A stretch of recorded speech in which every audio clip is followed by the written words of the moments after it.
Evening, everybody. I'm about to start the meeting. Unfortunately, I haven't got the gavel tonight, so I had to interrupt you. Evening, members, and evening to you, the members of the public, and welcome to tonight's January meeting of the Planning Committee. January. Sorry, July. I'm already behind. July meeting. Gentlemen, if you haven't already removed your jackets, you can do so. Thank you. And can I make an appeal to the members of the public? Please respect these proceedings. Tonight you're going to hear arguments for and against the applications, but please don't shout out. Let the debate continue without interfering. Thank you very much. So I go therefore without further ado to introduce the top table. I'm the chairman of the Planning Committee, Councillor Bob Cope. To my right is Vice Chairman of the Planning Committee, Councillor Robert Duncan.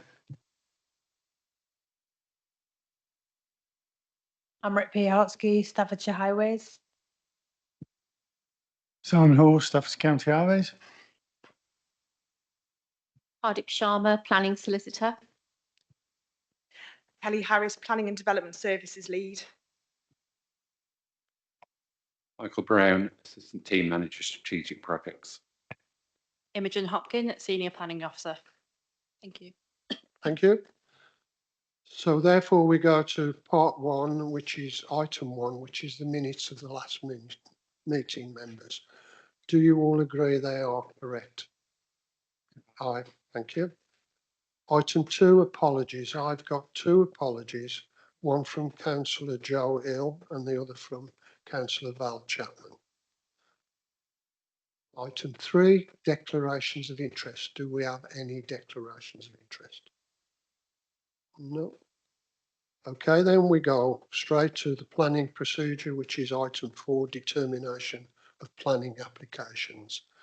The first one on our list is 25/01128/FUL, and this is Leecroft Lodge Limited, Ashcroft Hollow Nursing Home, 18A Stafford Road, Huntington.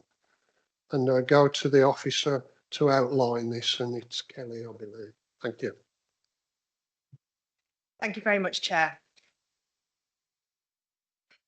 The application site extends to approximately 0.35 hectares and consists of an existing nursing home within the Huntington settlement boundary. The site is accessed off Dual Way, which forms a slip road off Stafford Road, the A34, and there is a frontage car park as well as a garden area to the south of the existing building. The site is surrounded on all sides by residential development and St Thomas's Church to the north. There are significant level differences between the application site and many of the adjacent dwellings, of which you'll see in photos to follow. The application proposes 2-storey and single-storey extensions to the existing care home to provide 25 new bedrooms, new communal areas and a new car parking area. The site is located within the development boundary where the principle of new development and extensions to existing buildings is generally acceptable, subject to other material considerations. It is considered that the scale and design of the proposals would be sympathetic to the existing building and the local area. A number of local residents have raised concerns that the proposed extensions would negatively impact their amenity. Whilst it is accepted that this is a constrained site which is close to existing residential uses, a detailed assessment has been carried out which has concluded that there would be no unduly harmful impacts on the residential amenity of the neighbouring occupiers that would warrant refusal of the application. Conditions are proposed to secure firm details of landscape screening to the boundaries of the sites and to ensure that the site levels are in accordance with the details shown on the section drawing. In terms of parking, concern has been raised regarding parking provision and potential on-street parking, in particular when church services and events are being held. The County Highways Officer have reviewed the application and is satisfied that the parking provision is sufficient. Therefore, no objections are raised on highway safety grounds, subject to a condition to secure the parking areas as proposed. As the Council is unable to demonstrate a 5-year supply of housing, there is a presumption in favour of development unless there are any sufficiently strong reasons arising from impacts of the development to warrant refusal of the application. The proposal for an extra 25 beds would contribute the equivalent of 13 dwellings into the housing land supply, which would be considered a significant benefit of the development, alongside the improved facilities that would be provided for existing and new residents. The provision of additional specialist housing accommodation is a factor that should be given significant weight in the determination of this application. It is considered that the benefits of the development outweigh any harm when assessed against the provisions of the NPPF as a whole. There are no undue concerns arising regarding highway safety, residential amenity, arboriculture or ecology and biodiversity, and there would be no harm to the character of the area. It is therefore considered that the proposal complies with the provisions of the NPPF and the relevant policies of the core strategy. As such, approval is recommended subject to conditions. So I'll just show you some site photos, and I know a number of members attended the site visit yesterday where we got to see this in person. So this is looking into the site from Jewel Way and then the front elevation of the building. This is a view along the northeast elevation, which is where the extension is proposed to continue into that treed and shrubbed area to the rear. This is the northeast elevation and looking northwest, and you can start to see the level differences between the existing building and the rear fences of the properties that surround the building. This continues throughout the site and it goes up to approximately 2.5 metre differences at the top end of the site. And again, you can see where those level differences are at the rear elevation of the property. This is the view towards the properties on Swallow Close, where there is proposed to be an extension over that grassed area, and the angles are oblique, which is covered in the officer report. And again, you can see where the existing amenity area, which is going to be changed into a staff car park. Again, this is the southwest end of the building, looking towards the rear of number 18 Stafford Road. And there we have the location plan to show where it is in relation to the surrounding residential development.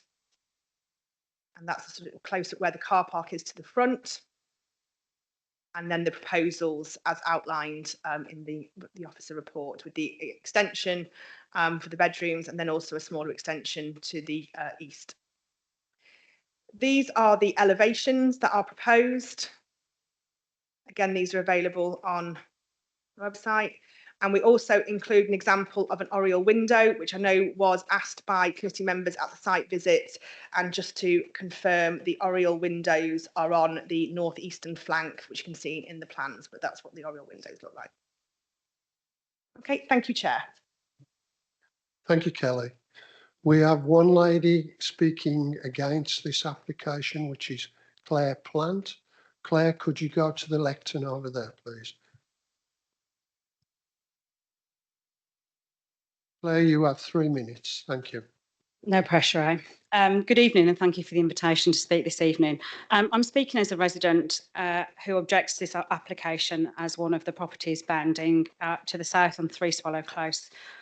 We don't want to seek refusal of this application. We understand the importance of both housing stock and key care facilities, but I ask for a deferral tonight on behalf of the residents. And we believe there are 4 specific gaps that we'd like to be addressed before a decision is made by this committee that can't be undone.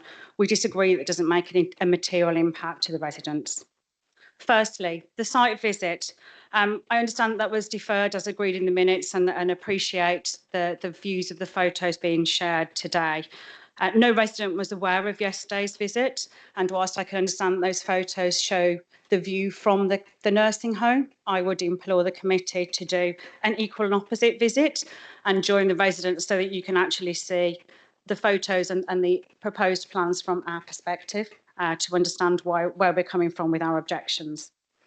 Secondly, quite importantly, the application as it stands breaches the council's own separation distance standards. The officer's report admits 3 such breaches. 1, 3 Swallow Close, my own property, has a breach of 12%. Number 5, Swallow Close, has a breach of 7%. And number 53, Rowan Close, has a breach of 13%. The officer acknowledges in their own report that this is substandard and a minimum breach.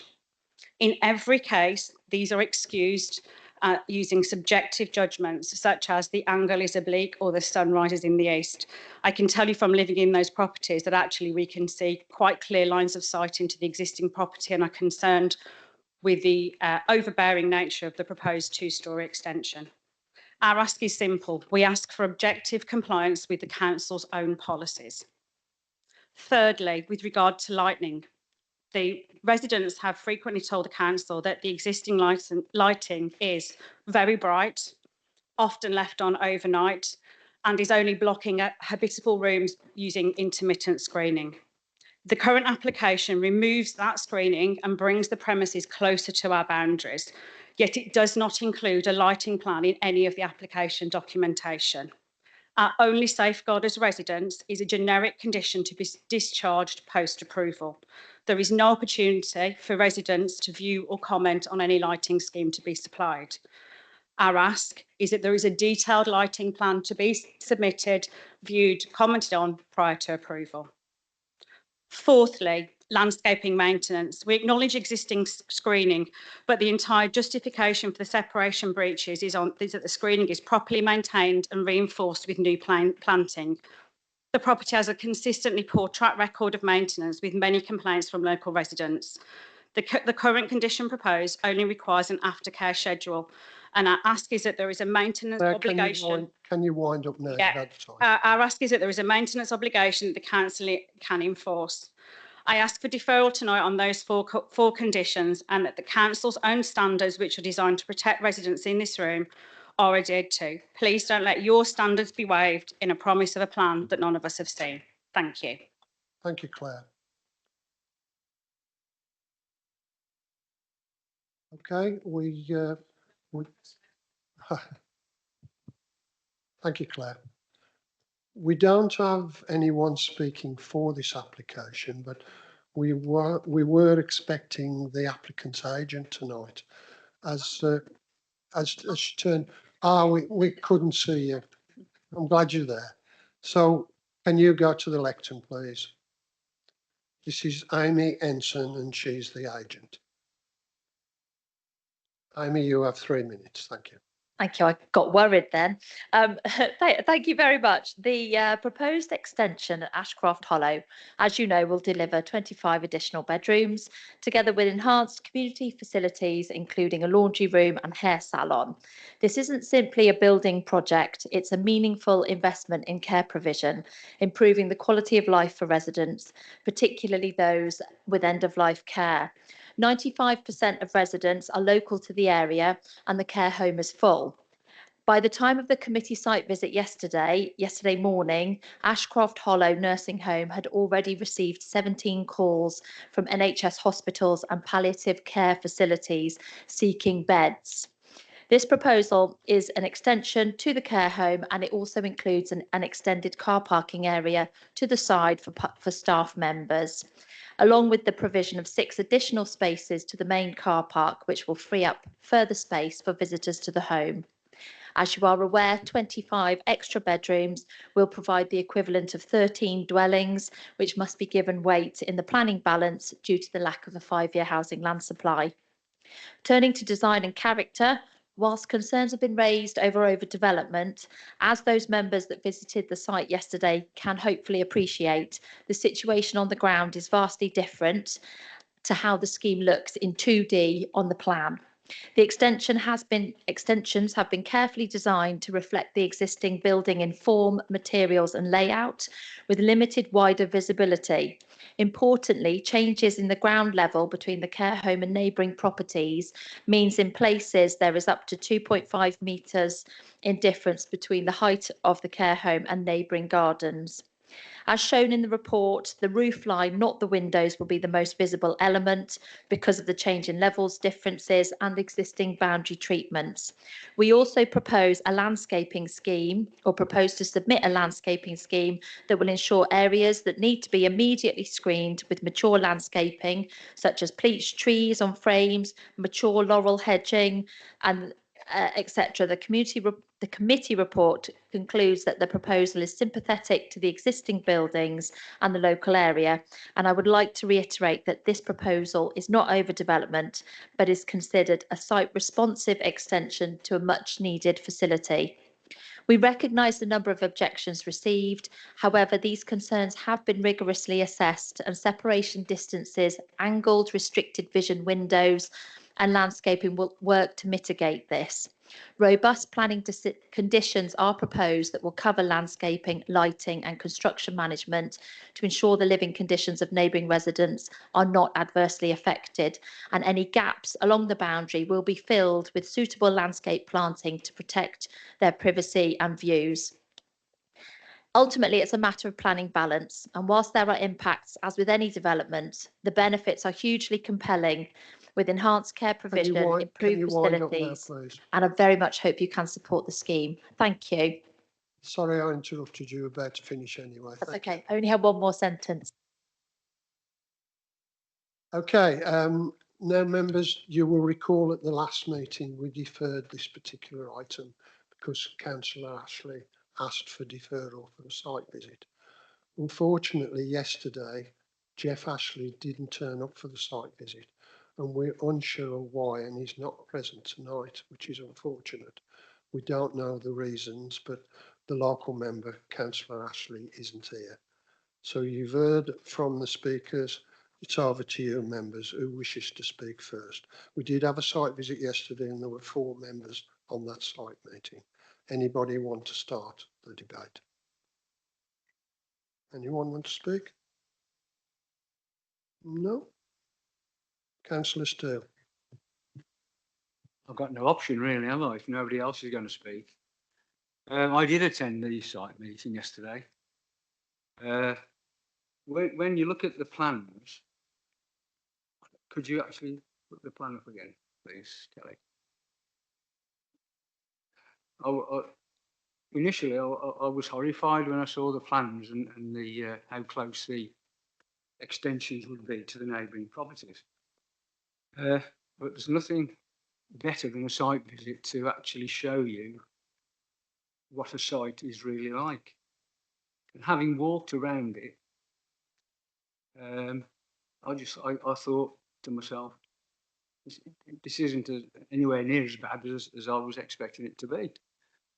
But obviously, listening to one of the close neighbours, obviously there appear to be issues that perhaps aren't dealt with in the officer's report.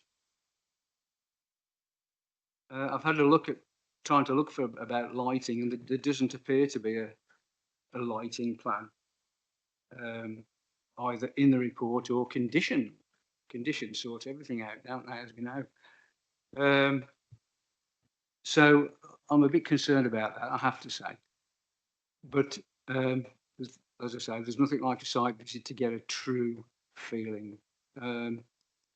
It initially was a cramped site, but the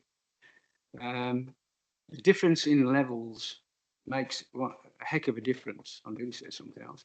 And so I must admit, I came away thinking it's not a bad extension. But having heard the concerns of neighbours, I'm not convinced that all their concerns are dealt with in residential amenity. So if somebody else made the notes of the first speaker, I'd like to hear the officer's answer to them, please. Councillor Steele, can you put the questions to the officers? What you say? Obviously, there's lighting. There's concerns about lighting. Obviously, we couldn't see lighting yesterday, so it's not something we could view in a site meeting. But if there's lights shining into people's houses, then that's not acceptable. There appears to be a difference of opinion on minimum distances. The officer's report starts with a number of neighbouring occupiers have raised concerns regarding overlooking and loss of privacy, loss of outlook, overbearing impact, light pollution to neighbouring habitable room windows, increased noise and disturbance and loss of screening. And I did read again that there were no breaches of minimum distance. Oh yes, whilst the council's minimum, this is 2.3.4, whilst the council's minimum separation distances are met. Well, that wasn't what I heard in the first speak. I think the lady said there are at least 3 breaches of that. So that's my main point. Kelly, do you want to respond? Thank you. Thank you very much to you, Chair. So the officer report talks about sort of residential amenity and EQ9, which is where light is mentioned in the round. And it is actually sort of picked up through that residential amenity from sections 2.3.2 onwards, and then is dealt with by way of condition 10, which requires a lighting plan to be submitted and discharge condition with us to ensure that those concerns are addressed, and hopefully condition 10 picks those up. I think we absolutely recognise there are a number of occasions where the guidance, and we have to be really clear, separation distance is guidance, it's not policy. That's coming through as well in our emerging local plan, insofar as those separation standards have now been taken out of policy and put into supporting text because they are therefore guidance. So it is picked up, for example, at 2.4.0 of the report. It refers to, as the speaker said, that the rear windows of number 3 Swallow Close would be positioned at a distance that is short of that. But each of those breaches we consider to be minimal, and there are solutions to each of those, whether it be the oriel windows that we saw the image of to stop that overlooking, or indeed the orientation and the how the building is positioned, that it is in the planning balance. Yes, we recognise there are a number of minor breaches, but overall in the planning balance, it's our view that is actually an acceptable proposal that's before us. To come back? If I may, yes. I hope I'm not giving anything away, but yesterday we were told there was 1 minor pinch point on the site. There appear to be 3, which is actually correct. 1 or 3. Thank you. To come back again, Kelly, or leave it to that? I'm happy to come back to you, Chair. I'm just reading through the report. As my understanding, there was 2. 3 Swallow Close and 5 Swallow Close. But again, they are, if you look at the officer report on 2.4.0 and then again on 2.4.3 onwards, it's dealt with at length as to what those marginal differences are. Okay. I'll just leave it up to members to make their mind up. Yeah. Any more speakers? Matthew. What would be the implications of if this guidance was met and this was addressed, and these 3 pinch points, 2 pinch points, whatever it is? I'm just thinking of it a way we could alleviate public concern. I just wondered if that had been considered. Kelly. Thank you, through you, Chair. Ultimately, it's the proposals before you that you need to determine. There has been significant ongoing negotiations between the case officer and the applicants to get to the point where we are at today. And it is the officer view before us that this proposal is acceptable. So we didn't feel it was necessary to have additional negotiations because those breaches are minimal. But this is the proposal that needs to be determined before you this evening. Okay. Any more speakers? Councillor Holmes. Thank you, Mr. Chairman. I too was at the site visit yesterday, and I must admit at first I did think, on looking at the plans, that it was a little bit, well, a lot to be said for it being so cramped. But after walking around it and seeing for ourselves exactly what was intended there, I was somewhat, I was satisfied with the reasons that the planning officer gave us and the developers themselves. So I'm afraid, yes, it is disappointing, I'm sure, for some of the neighbours, but we were satisfied with the answers that we posed to them. Thank you. And as chairman, I was on the site visit and I agree with Councillor Holmes. Any more speakers?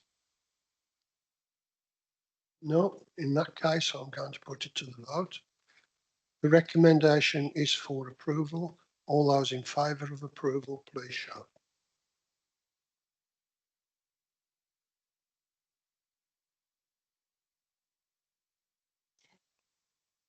Okay. All those against, please show. Any abstentions? That's 11 for, 1 abstention, none against. That application is approved. Thank you. Right, we now go to the next application. I'll wait for it to come up on the screen. I'll leave it a minute while people leave the room. Thank you.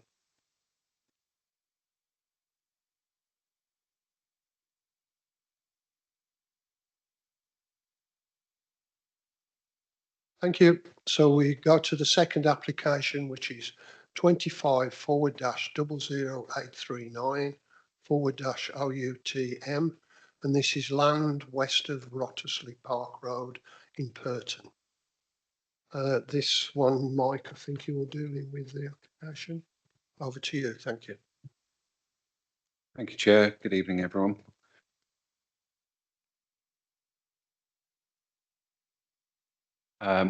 The photographs we've got in front of us at the moment. So the first photograph on the left-hand side, we have a view from Leveson Drive looking northwest, so that along the southern boundary of the site. We have one of the proposed access points, which is the farm access gate you can see there in the foreground. And then further down the boundary adjacent to Cobham Close in the distance, in front of the red building there is the second point of vehicular access. So here we have views also from Leveson Drive looking north across the site. The northern edge of the site is defined by the hedgerow boundary you can see in the distance. And the photograph on the right-hand side shows the view looking over northeast towards Wrottesley Park Road, which is on the other side of the hedgerow boundary there. Finally, in terms of photographs, we have views looking east from adjacent to the farm access point that we previously saw. And then we are moving south, looking down into the existing site, Wrottesley, yes, which is the existing 7 homes development known as Wrottesley Village. So the application site is located to the southwestern edge of the village of Purton. It and the Cobham Close and Leveson Drive access roads, which are all shown within the red line plan there, extend to 7.2 hectares. As we saw from the photographs, the site itself is currently in agricultural use and is enclosed by hedgerows. Wrottesley Park Road encloses the site to the east, and to the west is Purton Golf Club.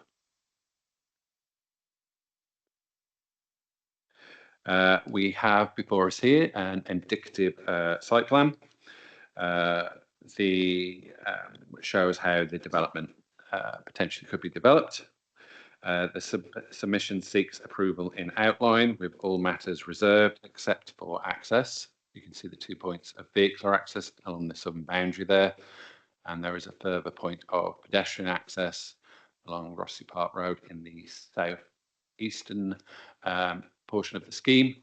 The little arrow there, which would be the construction vehicular access point, and then that would be closed post completion of complete building works in order to form a pedestrian access point.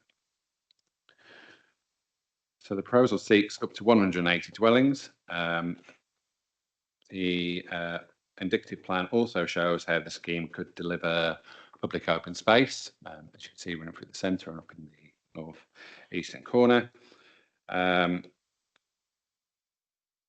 The sustainable drainage features, so there's an existing pond in the centre of the site, but another one is proposed again up in that top corner, and other infrastructure throughout the scheme.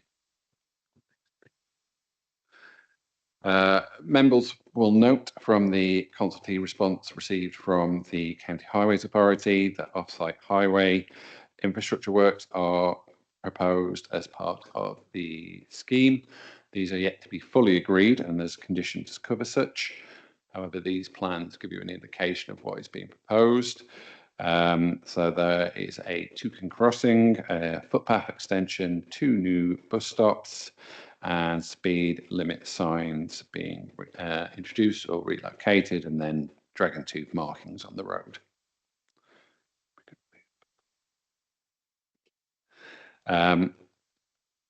So the site itself was previously removed from the Greenbelt and designated as safeguarded land through the site allocations document. It is identified as site number 239 within the emerging local plan, where it is proposed to have an indicative capacity of at least 150 dwellings. Purton itself is considered to be a sustainable settlement with access to schools, healthcare facilities, shops, public transport and other day-to-day services. The council, as we are well aware by now, is unable to demonstrate a 5-year supply of housing, with such sitting at 0.87 years. Consequently, paragraph 11D is engaged, giving significant weight to the delivery of new homes.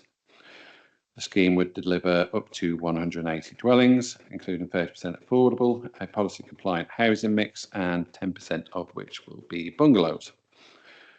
Representatives have been received from local residents, along with objections from the parish council and local member of parliament.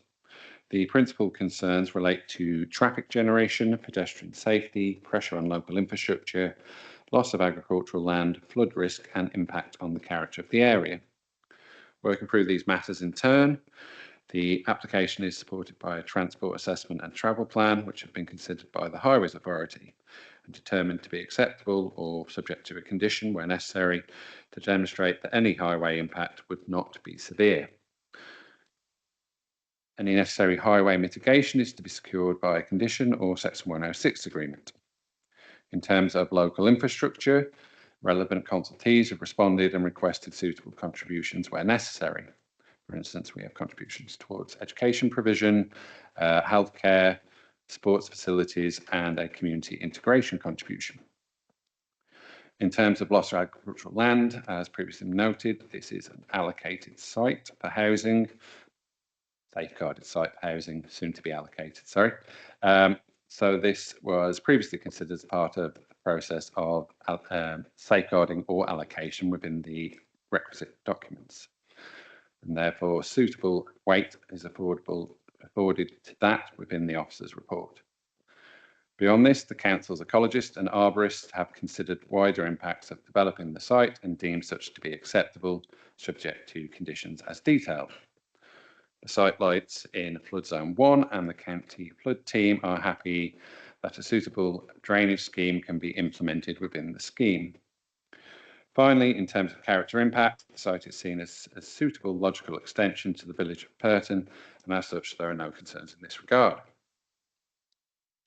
Overall, having regard to the development plan, emerging local plan, and all other material considerations, the proposal represents a sustainable development, as therefore recommended for approval, subject to the details within the update report, the conditions as outlined within the officer's report, and the signing of the Section 106 agreement. Thank you. Thank you, Mike. We have one speaker speaking against this application, which is Amanda Loftus. Amanda, could you go to the lectern, please? Amanda, you have 5 minutes. Thank you. Chair and councillors, thank you for allowing me to speak today. I am speaking on behalf of the many residents who have submitted objections to this application. Having read those objections, one thing is immediately clear. They are remarkably consistent. Families, older residents, parents, walkers and homeowners have all raised the same planning concerns. Residents are not opposed to new housing. We understand that South Staffordshire needs new homes. The question before you today is not whether the home should be built, but whether this is the right proposal with the right access. We do not believe it is. Our first concern is the compliance with the adopted development plan. The adopted site allocations document identifies vehicle access to site 239 from Wrottesley Park Road.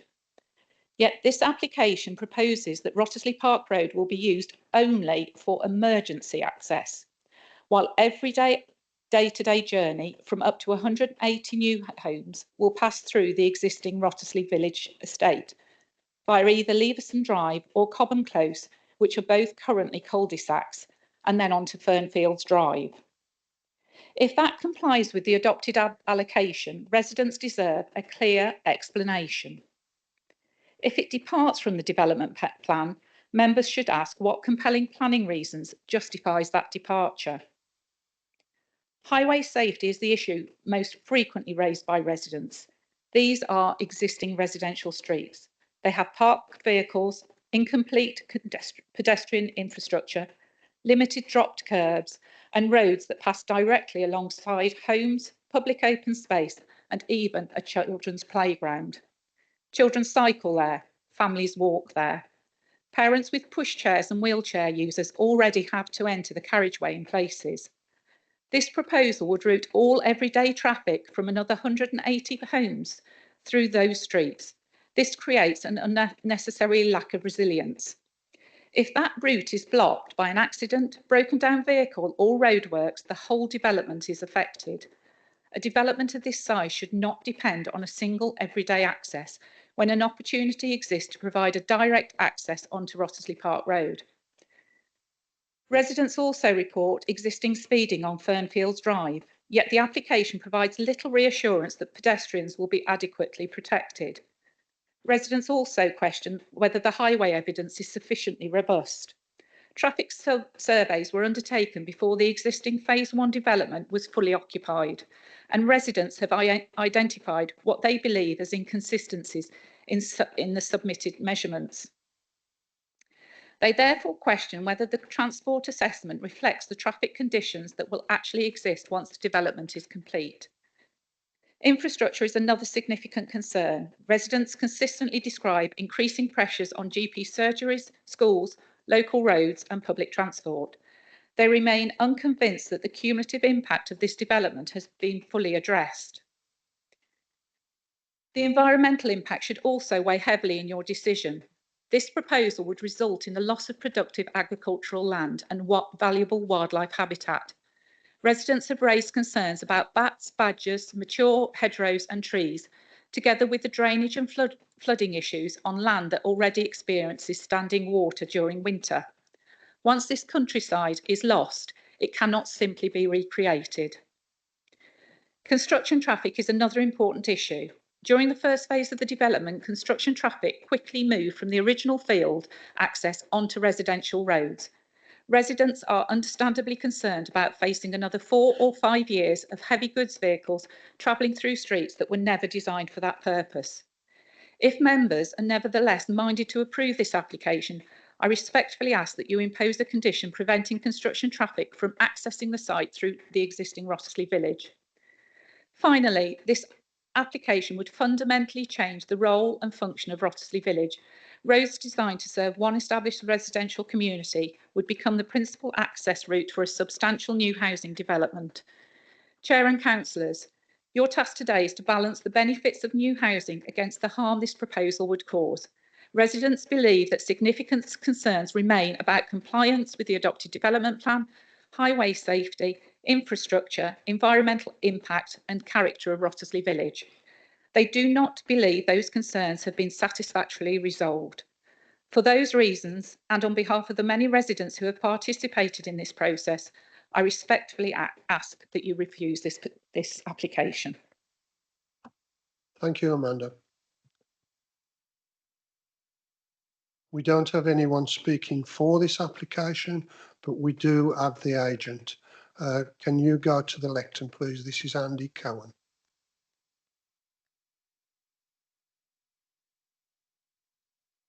Andy, you also have 5 minutes. Thank you. Thank you, Chair.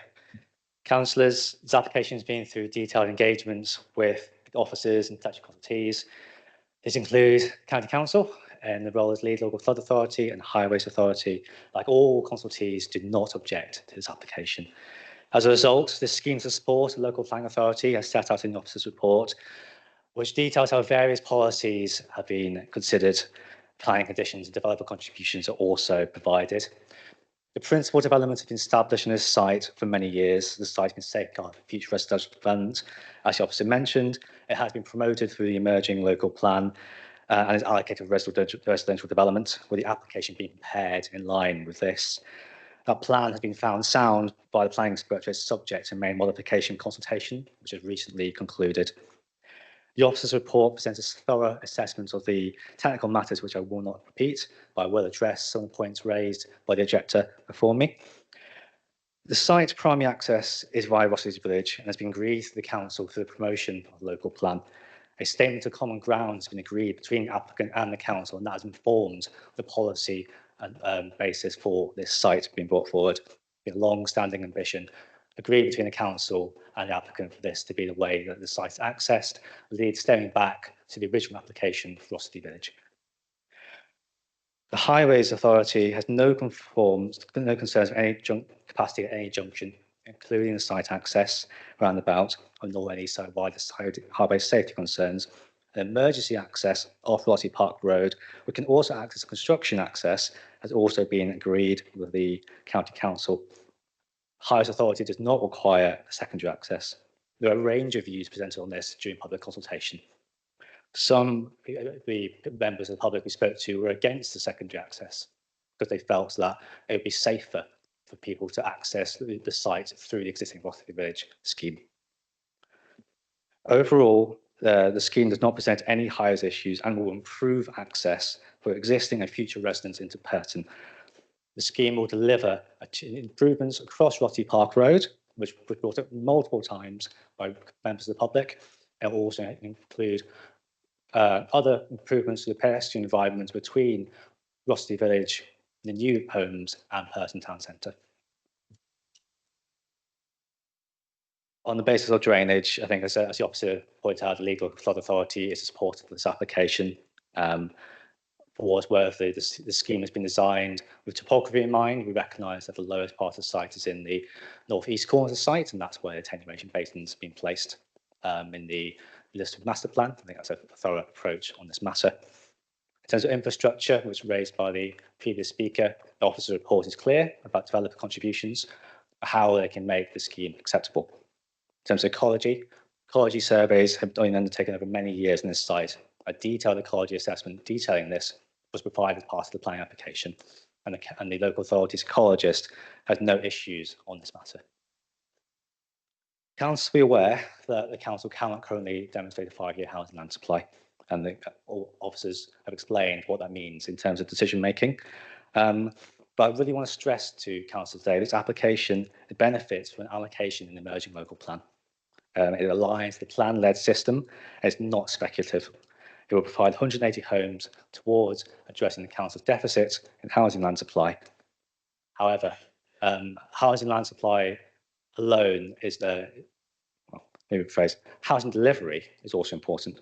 The successful delivery of Rossley Village from land to the south is clear evidence the application site will be attractive both to house builders and prospective homeowners. This strengthens the conditions for quick delivery, ultimately increasing the council tax base, providing new homes in a sustainable location. Overall, the application is recommended for approval with no objection to statutory competencies. I would ask the council's vote to approve this application. Thank you. Thank you, Andy. Members, allow this application's addressed as Wrottesley. I believe it's in the Lakeside ward, and Councillor Essentine and Councillor Evans are the local members. Do you wish to speak? Councillor Evans. Yes, thank you, Mr. Chairman. I just wish to raise some concerns as the resident speaking against said very well. The opposition to new homes isn't there. There's a wide recognition there's a need for new homes, and we've got the emerging local plan that does put this site forward. However, I do have a number of concerns. And I am going to begin with highways. Most of them are on highways, and that has come out in conversations with residents and the concerns that they've raised. And we heard that at the election tonight. I'll take them in the order that I've got here. I have got 8 highways points. The first one, the extension, the 30-mile-per-hour speed limit. It's proposed. Currently, the Wrottesley Park Road is 40 miles per hour for its full length, but it's proposed as part of this development that there will be a 30-mile-per-hour limit introduced. My question to Highways on that point is, will that cover the full length of both this development and the phase 1 development that's very close to completion? That is from Purton Golf Course access down to the proposed emergency exit. I don't know whether you want to take the questions one at a time. Do you want to take one at a time? Yeah, it'd be easier, won't it? Yes, we'll deal with that first. So which officer is going to take that question? Yourself, okay. Thank you, Chair. We did look at having a reduction of the 40-mile-an-hour speed limit further north of the roundabout, but because the access is only off Fernfield Drive and pedestrian activity would be to the south, there seemed to be little benefit to reduce the speeds along Wrottesley Park Road. There's no accident data to suggest that that would be required.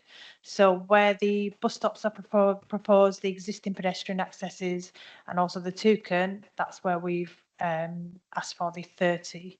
In addition to that, there are some speed reducing measures, the gateway features and the Dragon's Teeth to try and reduce speeds. Thank you. Thank you. Second. Thank you. Yes, thank you for mentioning the toucan crossing. This is more a comment. Some of them are going to be comments if it's been agreed by Highways. The toucan crossing is something that's much needed for this site, as it will make it safer for pedestrians coming out of both the proposed development and the existing phase 1 to access the village centre. Should they be travelling that way? Following on from the toucan crossing, there's a number of cuttings that appeared following phase 1 that mean pedestrians will be coming out on Wrottesley Park Road. And Wrottesley Park Road's a busy road because it takes all the through traffic coming between the A41 and the A454, 2 main A roads coming out of Wolverhampton, one towards Bridge North and one off towards Whitchurch and Chester, and it links those 2 roads together more as a bypass. So would it be possible to close those pedestrian links flowing onto the current footpath and just leaving one pedestrian cut through from the development to the nearest point of the toucan crossing, and ensure that all pedestrian walkways are on the inside of the hedge, the development side of the hedge, and not on Wrottesley Park Road, and pedestrians are channeled through to where the toucan crossing will be, just so that pedestrians aren't flowing out onto the road where there's no crossing and it could be a danger. So you're asking for a condition there? Yeah. Yeah. Officers. Thank you, Chair. The proposals do extend the footway from the existing site access further south, and it actually incorporates one of those cuttings that you're referring to. That will also provide an internal route to the bus stops. So I'm not sure about the southern one. I know there's two cuttings that you're referring to, but it definitely incorporates the northern one. So that's just another route through to keep pedestrians off the carriageway and just provides a nicer link through to the bus stops. Thank you for that.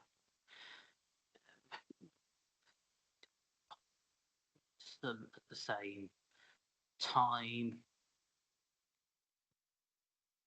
Where, yes.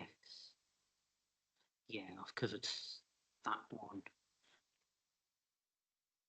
Yeah, construction traffic access. This is a big concern for residents at the existing phase 1. We really need a condition. I think this is referenced at 4.10, but we really do need a condition that construction access. On this point, I am talking about construction traffic rather than the separate issue of a second permanent access, whereby construction will be channeled through the existing farmer's gate, which will become the emergency access. That will just help keep all the heavy traffic away from residents who have moved into the phase 1. Can go down the Rottersley Park Road and straight onto the site. Is that feasible? Thank you, Chair. Yes, the field access will be the construction access and the only construction access. I did insist on a drawing to be submitted, which was submitted, and I was happy with that. So that is in the approved drawings pack. So yes, we would not allow any traffic through Burnfields Drive, and that would also be checked in the construction management plan. So the access has been approved, and then the construction management plan, the details of compound and visitor parking, that kind of information will be subject to condition. Thank you. Okay, happy with that? Yes, thank you, Mr. Chairman. I am on point 7 of 8 for highways, and then I do have some other points. Second entrance exit to the development. I live at the opposite side of Purton to the proposed development on the Mercia Drive estate. I reference that because it is a similar size to the combined size of this new estate, 400 homes. And we do have the 2 entrances and exits of the crescent of Mercia Drive, plus we have a third, one of the cul-de-sacs, or would have been cul-de-sac, is cut through Offers Drive, meaning that there's a third entrance and exit halfway down. So I do appreciate the residents' concern. Is there any option in this site that we can have the emergency exit can become a permanent access and egress, just to alleviate some of the traffic with 400 home? Thank you, Chair. It was something that I did ask for. The problem with having a secondary access there, which also terrified me on my second site visit, was that I saw pedestrians in the carriageway, and I don't know if they were trying to get through the existing emergency access because it's just a gate. I think there is a bit of a route through. If you really want to get through, you can.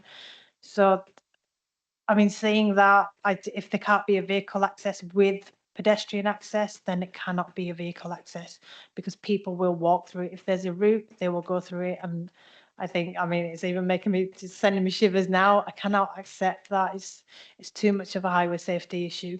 I did look at providing a pedestrian route on the opposite side of the carriageway, but there's just no land in highway that would allow a safe pedestrian route to be provided. So we had to settle for the emergency access, and that would be gated, so it would not provide any pedestrian or cycle access.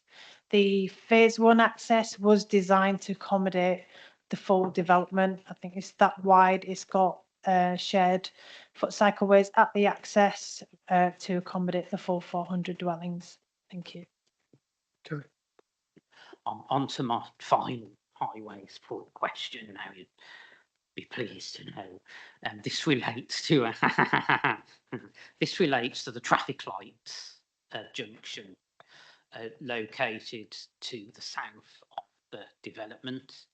It's where at the end of Rottersley Park Road, the traffic lights come out into, you've got, it's called Pattingham Road both ways at that side, and straight ahead you've got General Walker's Lane. Going on to that traffic lights approaching it from the development, there's an existing no left turn. and then you can only go straight on and right to Passingham. There's an existing bottleneck where there's lots of traffic that wish to turn right coming from that site into Passingham, in that there's no filter lane for traffic wishing to have the right turn to Passingham to go into, so that any traffic going straight ahead and not having to wait for traffic coming in the opposite direction approaching the development site, that they can continue unhindered. So we would really appreciate a highways condition where a filter lane can be put into that junction to help with the extra traffic that would be generated with this one. Thank you. Thank you. The signalised junction that you're referring to was subject to, it's called Lindsay capacity assessments, and the baseline data was 2025 traffic surveys that were collected and they were validated. The output showed that there was not actually severe impact from the proposed development. So unfortunately, requesting a right filter arrow, any improvements at that junction would not be reasonable in planning terms to ask the developer to contribute to any improvement there. The modelling results did show that the junction does work within capacity. There's no capacity issues that I or my colleagues that reviewed the junction found. So unfortunately, the junction is shown to work and we cannot request any further mitigation works as a result of this development. Thank you. Thank you. Thank you for your comprehensive response. Okay, and thanks for the comprehensive questions. I do have some of the points. They are very short and they're Okay. aimed at the officers. Councillor Esseltine, do you now wish to speak? Okay. Thank you. As we know, this site is safeguarded land and it is phase 2. But some of the concerns that have been raised actually emanate from phase 1, but phase 2 are going to exacerbate the problems we already have. There have been very real concerns with regards to the safety of both pedestrians and cyclists having to cross Wrottesley Park Road in order to access the amenities of Purton Village. We've had several site meetings with representatives from the County Highways Department regarding these issues, and we feel that the provision of a Toucan crossing, which is a controlled crossing point, is necessary in order to help ensure the safety of those crossing Wrottesley Park Road, and I'm pleased to see that that has been mentioned. It's also very important to note that the speed limit is 40 miles per hour along this very busy stretch of road, a road which will only get busier with increased development. There are several crossing points, but these are all uncontrolled, and these are both inadequate in signage and size. Even if you're a Purton resident and very familiar with Wrottesley Park Road, it's all too easy to overlook these crossing points as there are no road markings, no signage, and at night they are unlit. It's just an accident waiting to happen. Also, there should be a zebra crossing installed so that a direct and pedestrian safe route can be accessed across Fernfields Drive to the play areas. As traffic increases, so will pedestrian safety decrease. And remember, we're talking here about families and young children accessing the play area. The thought that construction traffic could be allowed to access the site through phase 1 does not bear thinking about. For residents to have to endure the possible risks, noise, dust and inconvenience of construction traffic thundering past their homes is completely unacceptable. I do not believe that any construction traffic should travel through phase 1, and thus all construction vehicles should only enter and exit the site through designated access points in agreement with the highways management. And I think that's been addressed. But another area of great concern is that of the natural environment.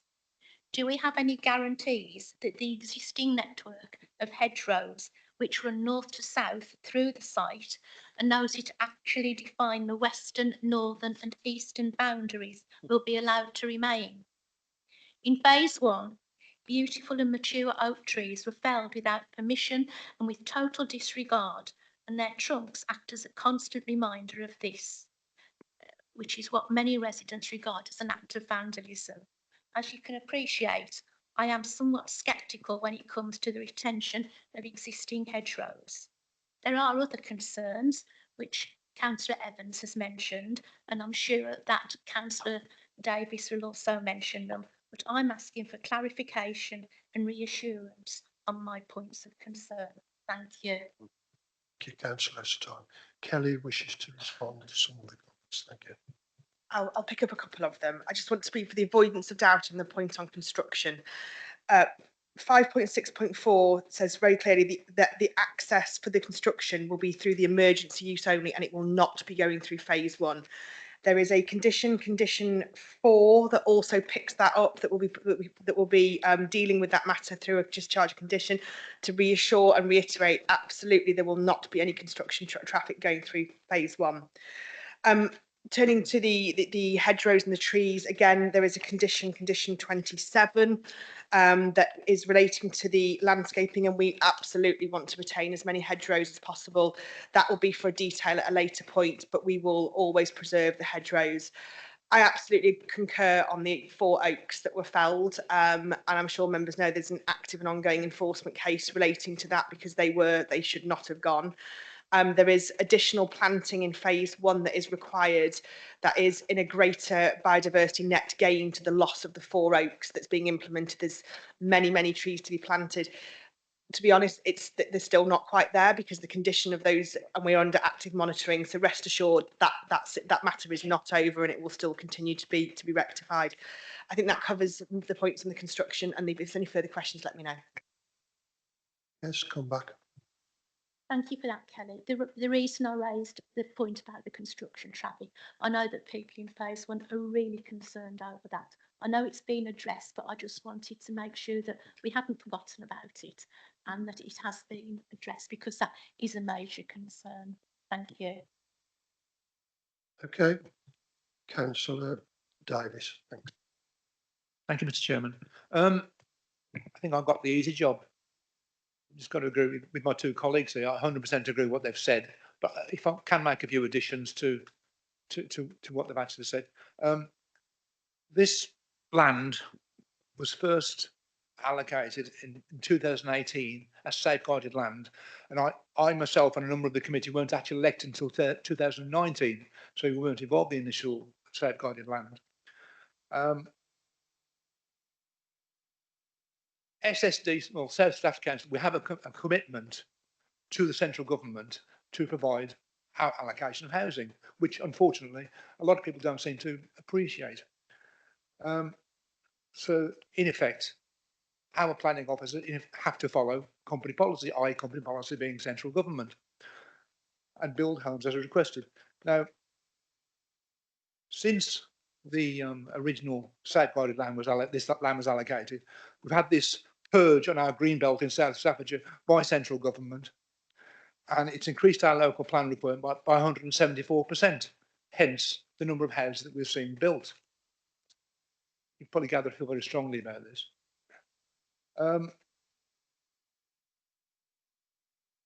The officers again have to follow planning law. We councillors, we have to have a valid legal planning reason why we can propose refusal. I don't think we do. We don't have a legal law as why we can propose refusal. As set out in the NPPF. We may not always agree with the elected officers, but again, they're doing their job. We have to follow law. We have to provide, as I said, a valid planning reason why it should not be accepted, and we cannot do that. I know we've all had several, myself and my 2 colleagues, have a number of meetings, again with residents. We've walked the site, we've walked Rochester Development 1, and I'm very pleased to hear about the Toucan crossing and the access point for construction traffic. That was something that was worrying me, but that is a very good move. And therefore, I think I can only conclude that I will be voting for approval for this matter, and I hope that the points I've made will be accepted by members of the committee and whatever. Thank you. Thank you, councillor Davis. Are there any more speakers? Councillor Reid. Thank you, Mr. Chairman. It's been very interesting listening to the points that have been made tonight, and I think that their concerns have been listened to and probably addressed. And to me, just as Councillor Davis said, we're in this awful position where if we don't accept some of these applications, and tonight we've got one for approval, someone else will decide for us. And we want to be able to decide here and add our conditions to it. So I'm very pleased that the councillors, local councillors, have brought to the attention of the planning committee what they've done tonight, and thank you very much for that. Thank you. And I echo those thoughts as well. Thank you. Are there any more speakers? No? Yes, councillor Evans. Thank you. Just a final point, as there's no more speakers on the water that I don't think has been addressed by anybody. There have been issues with the phase one with water pressure. And the existing residents, existing water pressure issues. What can we put in place to ensure that this doesn't happen for phase two? Because it is a concern. Thank you very much through you, Chair. First of all, Councillor Evans, I have to apologise. I responded to some of your questions today and I realise now that it's still in my outbox. I don't know why it hasn't left, so apologies. The issue of the water pressure is one with Severn Trent Water and not for the planning system to navigate. It's their statutory responsibility to ensure sufficient water pressure is provided, and I would encourage that if there are existing problems on the phase one, that they engage direct with Severn Trent Water, because it's their statutory duty to provide adequate water supply. But unfortunately, it's not something the planning system can get involved with. It's not within our gift to do so, I'm afraid.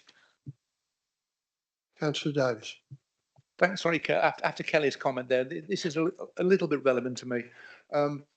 Re the water pressure. I know it's not a planning matter. I just want to make a point. I live in Purton and we have water pressure problems where I live. It's not just the new development. I know of several people that have in actual fact been compensated by Severn Trent for water problems. So it's not just isolated to the new development. The established homes in Purton, and I've been there for 30 years, we also get problems with water pressure. Thank you for that comment. Councillor Esseltine. Burton, because I live on the opposite side and we haven't had any problems. But we do know there have been problems in phase one with water, and we have had a meeting with various bodies, and it's not just a matter of water pressure, is it, Phil? There are other things as well. But yes, it doesn't. Sorry. I wouldn't go as far as that, but I know it is problems for other parts of Purton as well, not just the development. Although I do think that the people in phase one have suffered a lot with this problem. Thank you. Are there any more speakers? No. In that case, I'm going to the vote. The recommendation is for approval. All those in favour of approval, please show.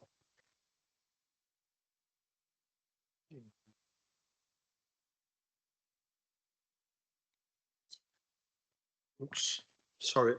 That is unanimous, so that application is approved. Thank you, members.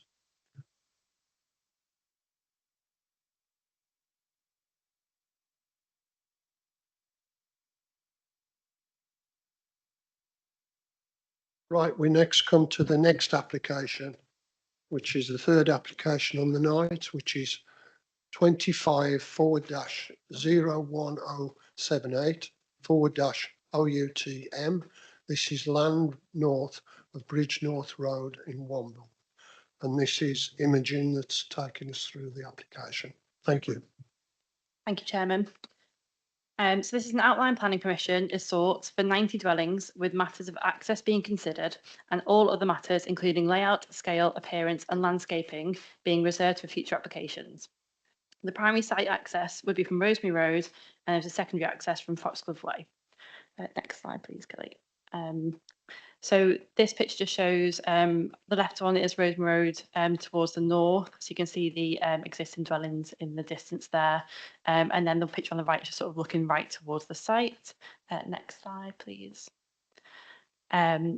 So the picture on the left is stood at the end of the junction of Rosemary Road and Bridgenorth Road. And on the right, that shows the junction into the site. Next, please. The picture on the left shows the Bridgenorth Road along to facing towards Wombourne, and on the right it's Bridgenorth Road the other side towards Himley. Next, please. And that's one of the junction. If you go on the next one, please, Kelly. That would be good on there, thank you. So this site is not safeguarded for housing within the emerging local plan and is not allocated through the existing local plan. The latest 5-year housing land supply position for the council from April 2025 is that we have a housing land supply of 0.87 years. As such, the tilted balance is engaged and the council need to ensure the delivery of dwellings in the most appropriate locations, especially in relation to sustainable development. The site is located in the Greenbelt and is positioned adjacent to a modern housing development, which was removed from the Greenbelt through the council's site allocations document in 2018. The adjacent site was approved in 2019 and subsequently built in 2020 and early 2021. Due to the existing residential development, the siting of the application is adjacent to the development boundary of Wombourne. Therefore, the application site relates well to the existing settlement. As you will have read in the paragraphs 6.1.15 to 6.1.33 of the report, the application site comprises grey belt land and complies with paragraph 155 of the NPPF to be considered as not inappropriate development in the Green. Core Policy 1 classifies Wombourne as a main service village and has various facilities within walking distance of less than 2 kilometres. At present, there are bus stops along Common Road, which serves services to Merry Hill and Stourbridge. Bus stops in the wider area travel to Wolverhampton. The application site is therefore considered sustainable due to the genuine choice of sustainable travel through the site's walkability and access to public transport. Staffordshire County Council as the Highways Authority have raised no objections to the proposal, subject to conditions and Section 106 contributions. Part of the Section 106 contributions includes the installation of new bus stops along Bridgenorth Road. This is beneficial for existing residents of Wombourne along with future occupants of the application site.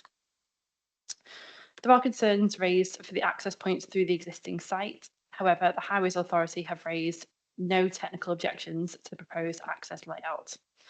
The Highways Authority do not consider there will be a severe impact on the local highway network.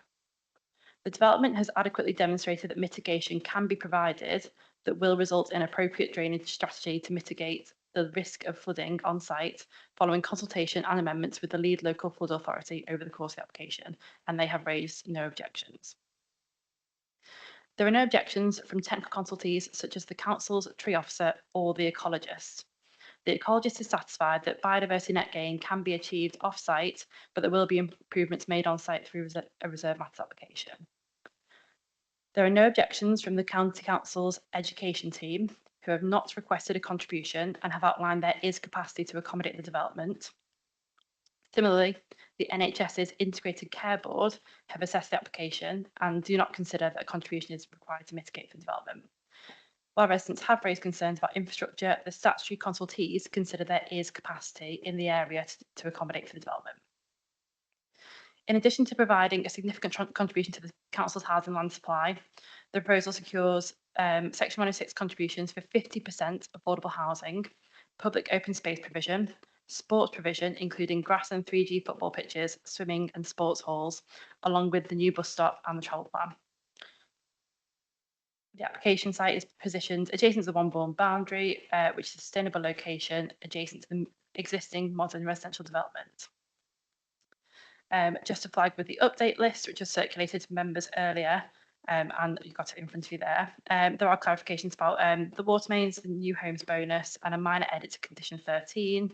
The conditions have also been agreed by the agent. So the update list supports the officer report that you've read tonight.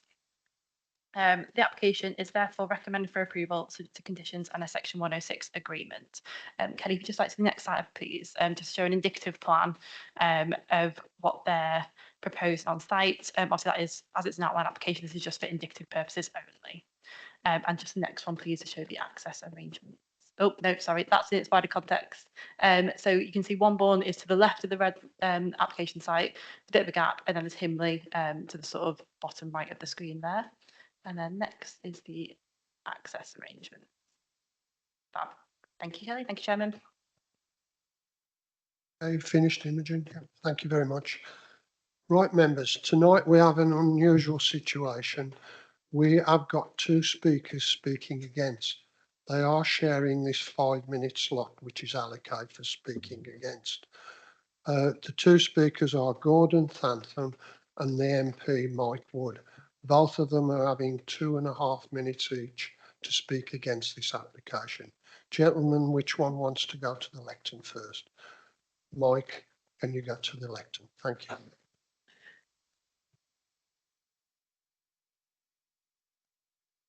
Mr. Chairman, I speak on behalf of my constituents to ask you to reject this application. Paragraph 148 of the National Planning Policy Framework is clear. Releasing Greenbelt, including Greybelt, is only permissible where it is necessary, such as to meet housing need. And thanks to your work in South Staffordshire, it is simply not necessary. The draft South Staffordshire local plan identifies sufficient, suitable sites to meet our local housing need, and the examiner has found it to be fundamentally sound, with no further sites proposed in Wombourne. Under Core Policy 1 and Policy GB1, where it is not necessary to release Greenbelt, it is necessary to not release Greenbelt. This council has worked hard on that plan, making difficult choices, including releasing Greenbelt sites that would rather have kept, so that other sites could be protected. It would be simply perverse to now surrender those hard-won protections when the new plan is so close to being adopted and so has maximum weight under paragraph 49 of the NPPF. It is no coincidence that this application was submitted before the draft plan has been formally signed off. The applicant knows that your plan is sound and the South Staffordshire can meet its housing need without building here. This site plays a vital role. It prevents the conglomeration of Wombourne and Himley, preserving the distinct identity of both communities, as well as enhancing the local environment and biodiversity. Furthermore, national planning policy targets development in areas with good public transport connections. That is not the case here. Despite what was said in the application, the bus services are poor. There are no rail links, and the unsafe proposed access to Rosemary Road onto a main road that already suffers from far too many accidents. If you allow this site to go ahead, it will set a dangerous district-wide precedent, signalling to speculative developers that any green space can be labelled Greybelt and carved up regardless of what the local plan says. So this decision comes down to the fundamental choice. Can you wind up now, please? Do we uphold the integrity of our plan-led system, or do we surrender to speculative development? So on behalf of local residents, I respectfully urge you to stand firm, back your own draft plan and reject this application. Thank you, Mike. Next, we have Gordon Thantham. You, Gordon, also have 2.5 minutes. Thank you. Thank you for, and thanks to Mike for sharing the time with me, and thanks for the planning team for allowing us to share the spot, the 5 minutes. The proposed development is pure greenbelt land amongst the greenbelt, and a large amount of greenbelt has already been lost to the large housing estate that's already been passed, which, when this was passed, there was no phase 2 suggestions at all that there was going to come back for more development. The greenbelt land is needed as a buffer zone to prevent the coalescence and urban sprawl of Himley Village being joined to Wombourne Village. The greenbelt land has already been made should already have been made an assessment of community value to protect the land needed to expand Stitch Lane Cemetery, which will be needed in the near future. And if you take away all the land around it, which you're trying to do, you will end up putting a massive burden on the future generations when you have to find a new burial ground site. So it should be protected as expansion for the burial ground site. It's obviously urban sprawl in its highest level. The proposed development will border a small woodland area which acts as a buffer zone between Himley and Womburn, and that will be put under great pressure to be removed for even more housing in the future. The traffic congestion and car poverty. The B4176 is the main road between Shrewsbury, North Mid Wales and Telford to the West Midlands conurbation, and has 2 mile tailbacks either side of the traffic lights at Himley quite regularly, resulting in people bypassing a bypass to go through the village to avoid the traffic congestion. But the main reason for my objection is that the government has a climate policy, which means you should be reducing carbons. If you allow this development to go ahead, you will be increasing carbons, which goes against the government's guidelines to reduce carbons. So realistically, you could find this council having a legal challenge in the future because you will not have reduced the carbons in your own area. You will have rapidly increased them by constantly building on the green belt. So you have to reject it. I suggest you reject this until a carbon assessment is made and produced. Thank you. Thank you, Gordon. We don't have any speakers speaking for this application, but we do have the agent, which is Gary Stevens from Morans. Gary, can you go to the lectern, please? Gary, you have 5 minutes. Thank you.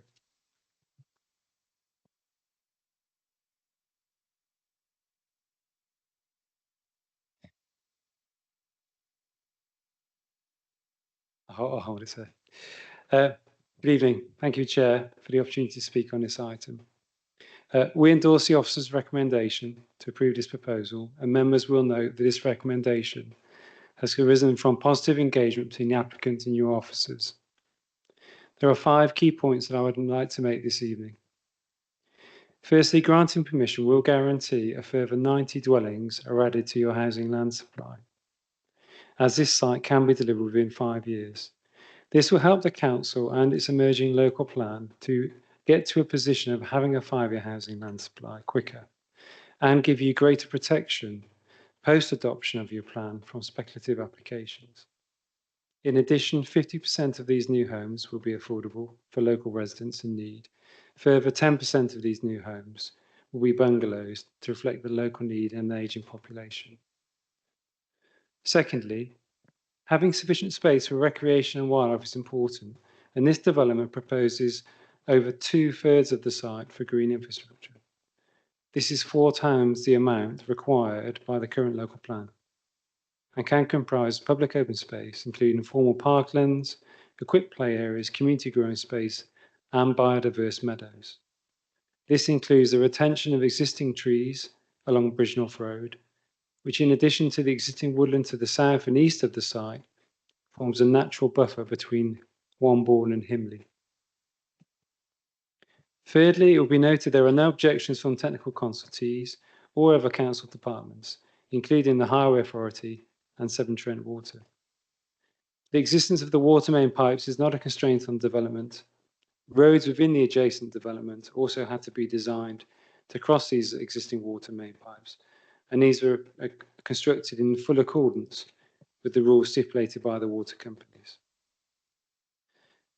Fourthly, the development will also make contributions to local facilities through providing around £150,000 towards indoor and outdoor sports and recreation, and along with a further £42,000 towards bus stop provision and improvements on Bridgnorth Road to serve residents of the new development and, as you've heard, the existing development as well.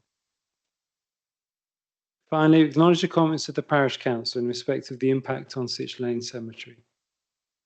However, buildings will be set back around 90 metres from the burial space, with intervening landscaping and vegetation to ensure privacy and amenity is maintained.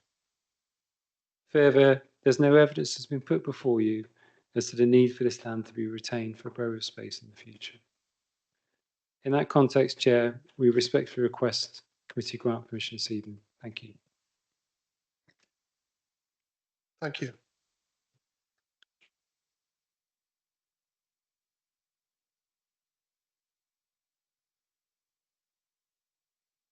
Next, members, we have the local member, which is Vince Merrick.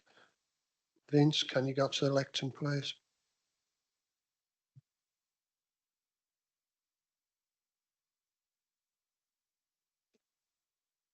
Good evening, members. It's a bit broken. Stop the clock. Good evening, members. Himley Meadows is a beautiful place separating Womburn from Himley. When the houses for the original development were sold, residents swear they were told the meadow opposite their homes was unfit for development. What's changed? Well, something must have changed to make unfit land suddenly fit to develop.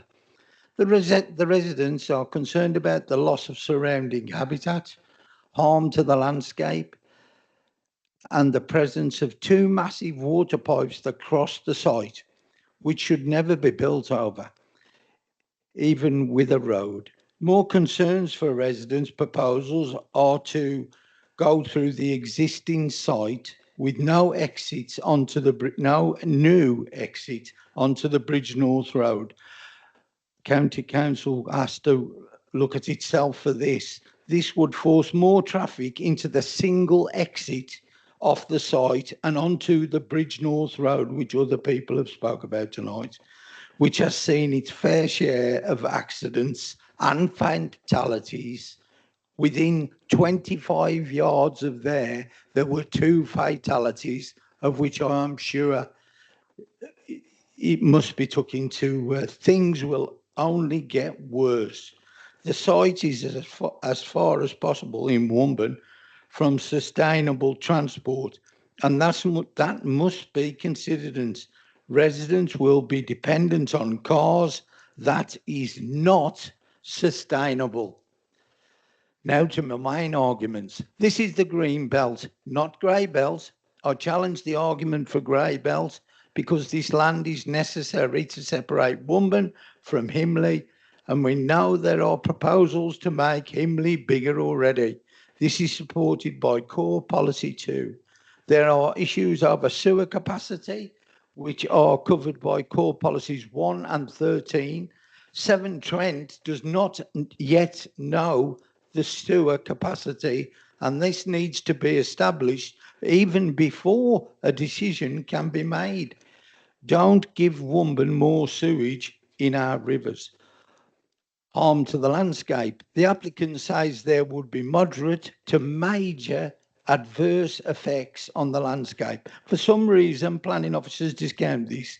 I think we should agree with the developer. There would be moderate to major harm, which goes against Core Policy 2, Policy EQ4, and the landscape objectives of NPPF. Finally, we're about to adopt a local plan. We should not be supporting applications that could go against the plan. And remember, Womburn has begun all of its sites in the new plan. We know more homes will come in the future, thanks to this government. Don't choose to do it to our residents now. There are plenty of reasons there. Please refuse the application or defer to seek agreement from South Staff's Water to what is the plan for the building over these pipes. Thank you all for listening. Thank you, Vince. I believe that the light list dealt with this pipe. Is that correct? I think it was on the light list. Yeah. Anyway, over to you, members, who wishes to speak on this. Councillor Reid.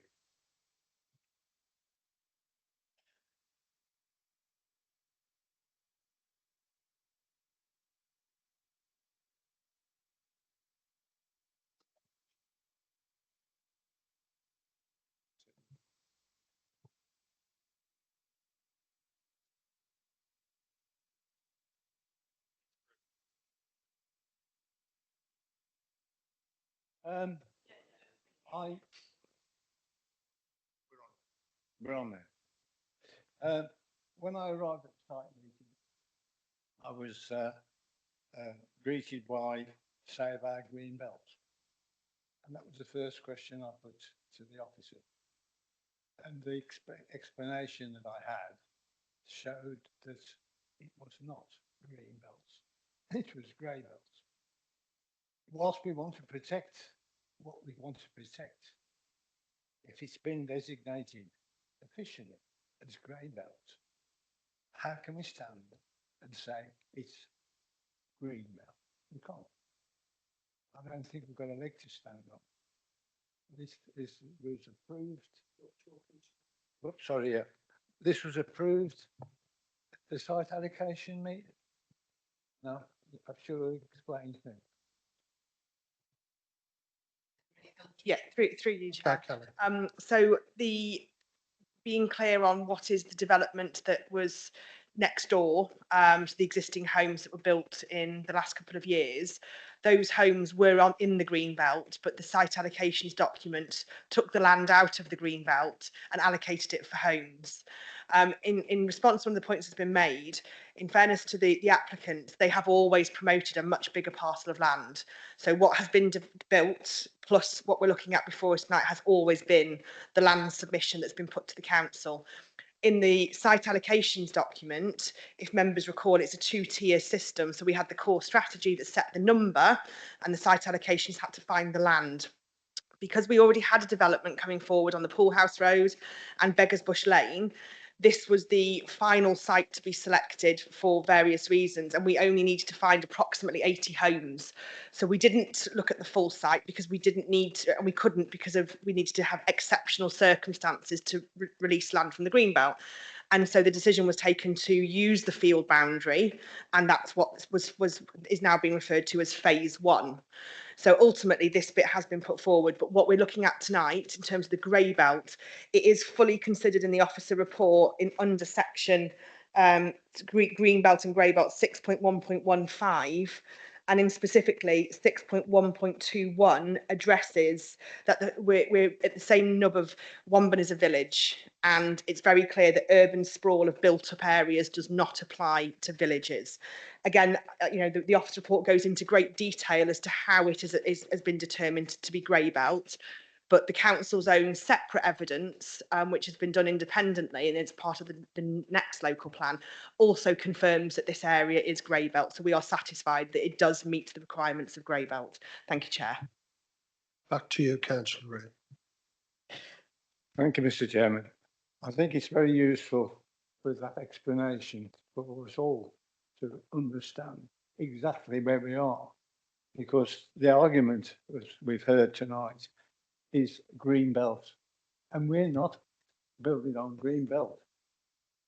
So it's clear now, and thank you very much, Kelly. Can I just say, I hope members understand what grey belt is. We have gone through this in the past. I've seen other planning committees where their members do not understand grey belt, and I would appreciate that you do understand the reasoning for grey belt.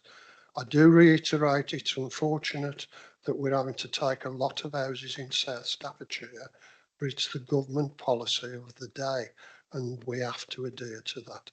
But nevertheless, members, does anybody else wish to speak? Councillor M.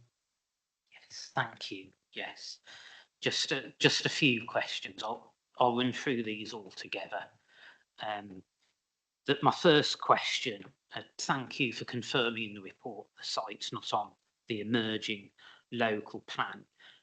Just to confirm, within scope of the National Planning Policy Framework, paragraph 49, our emerging local plan has reached such a stage that the policies and site allocations contained therein can be considered as having moderate weight. That's my first question. My second question is to do with the LVIA assessment, which say that there's going to be moderate to major adverse effects as a result of this development on the local area. which our core policy to, that would contravene our core policy to. That doesn't seem to have been acknowledged in the report, so I just want confirmation about the reasoning as to why there's no objection from the specialist when there's a moderate to major adverse effect being reported. Thirdly, concerns around sewer capacity. Severn Trent has not confirmed that there's sufficient sewer capacity for this development. I'm just want some assurance that this will be in place in time if we were to approve the development. And fourthly, the loss of biodiversity. 6.9, this is my final question, 6.9.8 confirms that the biodiversity net gain metric on the site has not been achieved. And as we've heard of the speakers, and as the name of the site confirms, Meadow, this is a site that's particularly rich in species biodiversity. So I'm just wondering for what reason the ecologist doesn't have any objections when we've got BNG not being confirmed on site and that specific nature of the site, that it is a meadow site that's particularly rich in biodiversity. Thank you. Thank you, through your chair. Myself and Imi will respond to some of these points. I will pick up on the emerging local plan and the weight to be attributed to it. And in fact, it is something we have had council advice on because of how much weight you put on it. And you'll see that through the report where there is that reflection between the adopted local plan and NPPF, which has primacy, but it is a material consideration, the emerging local plan. However, the weight to be attributed to it is moderate at best, because ultimately we still don't have the inspector's confirmation that the plan can be found sound. So it needs to be one of a number of considerations, but it's not the only consideration. You referenced paragraph 49 of the NPPF and about what weight can be given to emerging policies. Again, hopefully that answers that question, but I would also draw attention to paragraphs 50 and 51 of the NPPF, and namely the final sentence of 51, which says, where planning permission is refused on grounds of prematurity, the local planning authority will need to indicate clearly how granting permission for the development concerned would prejudice the outcome of the plan making process.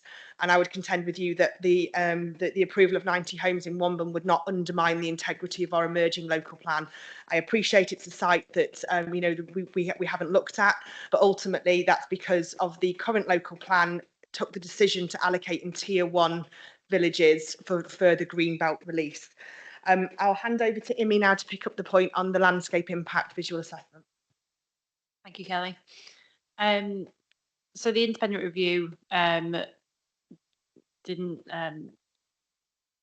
just basically agree that there was appropriate mitigation, that after a certain amount of time, the sort of more major effects would have been less, so like a minor moderate impact. So we sort of have to be led by their independent assessment, really. So that's sort of detailed in the report. To come on to answer that question, sorry, Councillor Evans. Does that answer that part of the question? Yeah, no problem. Just in terms of Severn Trent Water, they are satisfied with the timescales that the applicant have given in relation to if this were to be approved today, when a reserve matters would be submitted, and then when that would be roughly determined and when they'd be able to get on site. So they should be able to do those works in that time. Severn Trent basically need to find capacity, but as Kelly said before, that's sort of outside of the planning application. They will be a statutory consultee on reserve matters, so they would be able to say any further comments there if any concerns come in the meantime. And then on your ecology point with BNG, the council's ecologist has assessed it and considers it to be acceptable. It's standard practice to have off-site contributions. It's sort of subject to the reserve matters a little bit as well. So there might be some on site that they can achieve, and the rest will be topped up by off-site contributions. I think the name Himley Meadows is potentially a bit of a red herring because it's not a tree covered area completely. It's sort of the more south area that's got the dense tree covering. So while there will be some tree removal, it's not going to be extensive. So that's why the ecologist is satisfied with the BNG for the application. Thank you, Chairman. Okay, finished. Yep. Councillor Burnett. Thank you, Mr. Chairman. Question for Kelly. Coalescence between Womburn and Himley. I couldn't make the meeting, unfortunately. I had a medical appointment. But how far, if this application was passed, how far is the gap between the two areas? My second question would be on the Sitch Lane Cemetery on the burial ground.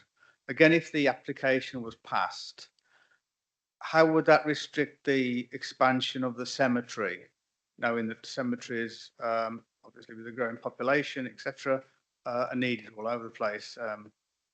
Could you expand on that one as well, please? Thank you. Kelly. Thank you through your chair. Obviously, the hope of the plan on the screen will help explain the gap over towards Himley, which you can see in the far south of that image. Ultimately, the gap is protected by the tree belt of the plantation that's to the south of the road, but also there's a small part to the north of the road. And ultimately, it's about that sort of setting, isn't it? I mean, we have some of our villages, Purton, an example, where the gap between Purton and Wolverhampton, you can literally throw a tennis ball from one to the other, but it's still very much an important functioning gap. So it's not about necessarily the distance, it's about preserving that. And the tree belt that exists there is very much what we refer to as a defensible boundary to stop that sort of coalescent spread. In terms of the cemetery, ultimately, it's, it's not the landowner's responsibility to provide the cemetery land if they needed expansion land. Regardless of what the proposal is before you tonight, if there's not a willing landowner to extend the cemetery, there's not a willing landowner. That said, I'm not aware of any ask for extra land for the cemetery. I think it's functioning as it is. They've not expressed the need to extend that. I suspect as what happens elsewhere is if more land is needed, it will be a new cemetery somewhere rather than the need to extend this one. But I said we have no evidence that they have requirements to extend anyway. So I hope that answers your questions. Yes, thank you, it does. Okay, any more speakers? Councillor, sorry, you did indicate. Councillor Davis. Thank you, Mr. Chairman. I was at the site visit yesterday, and I've driven past this site thousands of times, and getting on was fine. Getting off at 11:15 was an absolute nightmare. And if we're going to build extra houses there, what sort of arrangements, I may have missed this, are going to be made to sort of make the entrance from the site easier or safer? As Councillor Merrick mentioned, there have been several fatalities in the area, I believe. But to get off the site at 11:15 yesterday was an absolute nightmare. And it is a very, very fast joining road to two other major roads. Thank you. Just please. Thank you, Chair. There is going to be a crossing facility put in to aid, obviously, crossing of Bridgenorth Road. That will provide connectivity with the proposed bus stop locations as well. And that in itself will act as a traffic calming feature.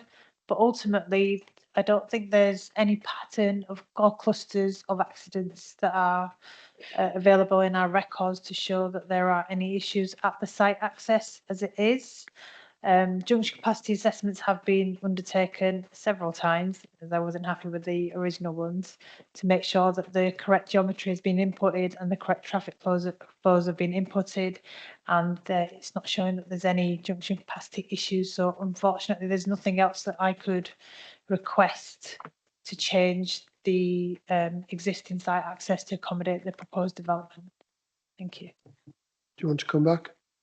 Just make a comment. I thought that Rochester Park Road was busy until I saw it yesterday, and that it was quite worrying, shall I say, worrying. Yeah. I think the point about precedent that this sets is what concerns me a little. Obviously, at the moment, the emerging local plan carries moderate weight because of the timing. So presumably, further down the line, it would carry greater weight because we know we've got a plan which would meet all the lands barn. I just wondered if there's anything you could. It's a concern I have more widely. I was speaking to my local council, Councillor Fisher, about something in Essington along these same lines, and I do worry about the potential for more speculative applications. I think there was an argument made in favour that this would protect us from that, but I can't quite follow that. So I'm not sure there's some. Kelly. Thank you very much. Through you, Chair. Obviously, my standard answer to any sort of planning application and precedence is each case on its merits. So there is no such thing in that sense. Ultimately, though, the decision that's before members this evening is one of an application that's been with us since 2025 through negotiation, and we make a decision tonight based on the fact that we have a 0.87 year supply of housing. Yes, the emerging local plan is a material consideration that garners moderate weight, but ultimately we need to make the decision before us based on national planning policy that says the presumption is in favour of sustainable development, and a scheme for 90 homes would not be premature to the local plan or undermine the content of the emerging local plan. That's ultimately what the NPPF policy asks us to look at. That's not the officer's position. That is clearly what's said in national planning policy about prematurity. The second point was, sorry, I forgot what the second point was. Just remind me. Have I answered it? Sorry. But I hope that's answered. But if there's any further follow-up, just let me know. Okay, Councillor Sutton.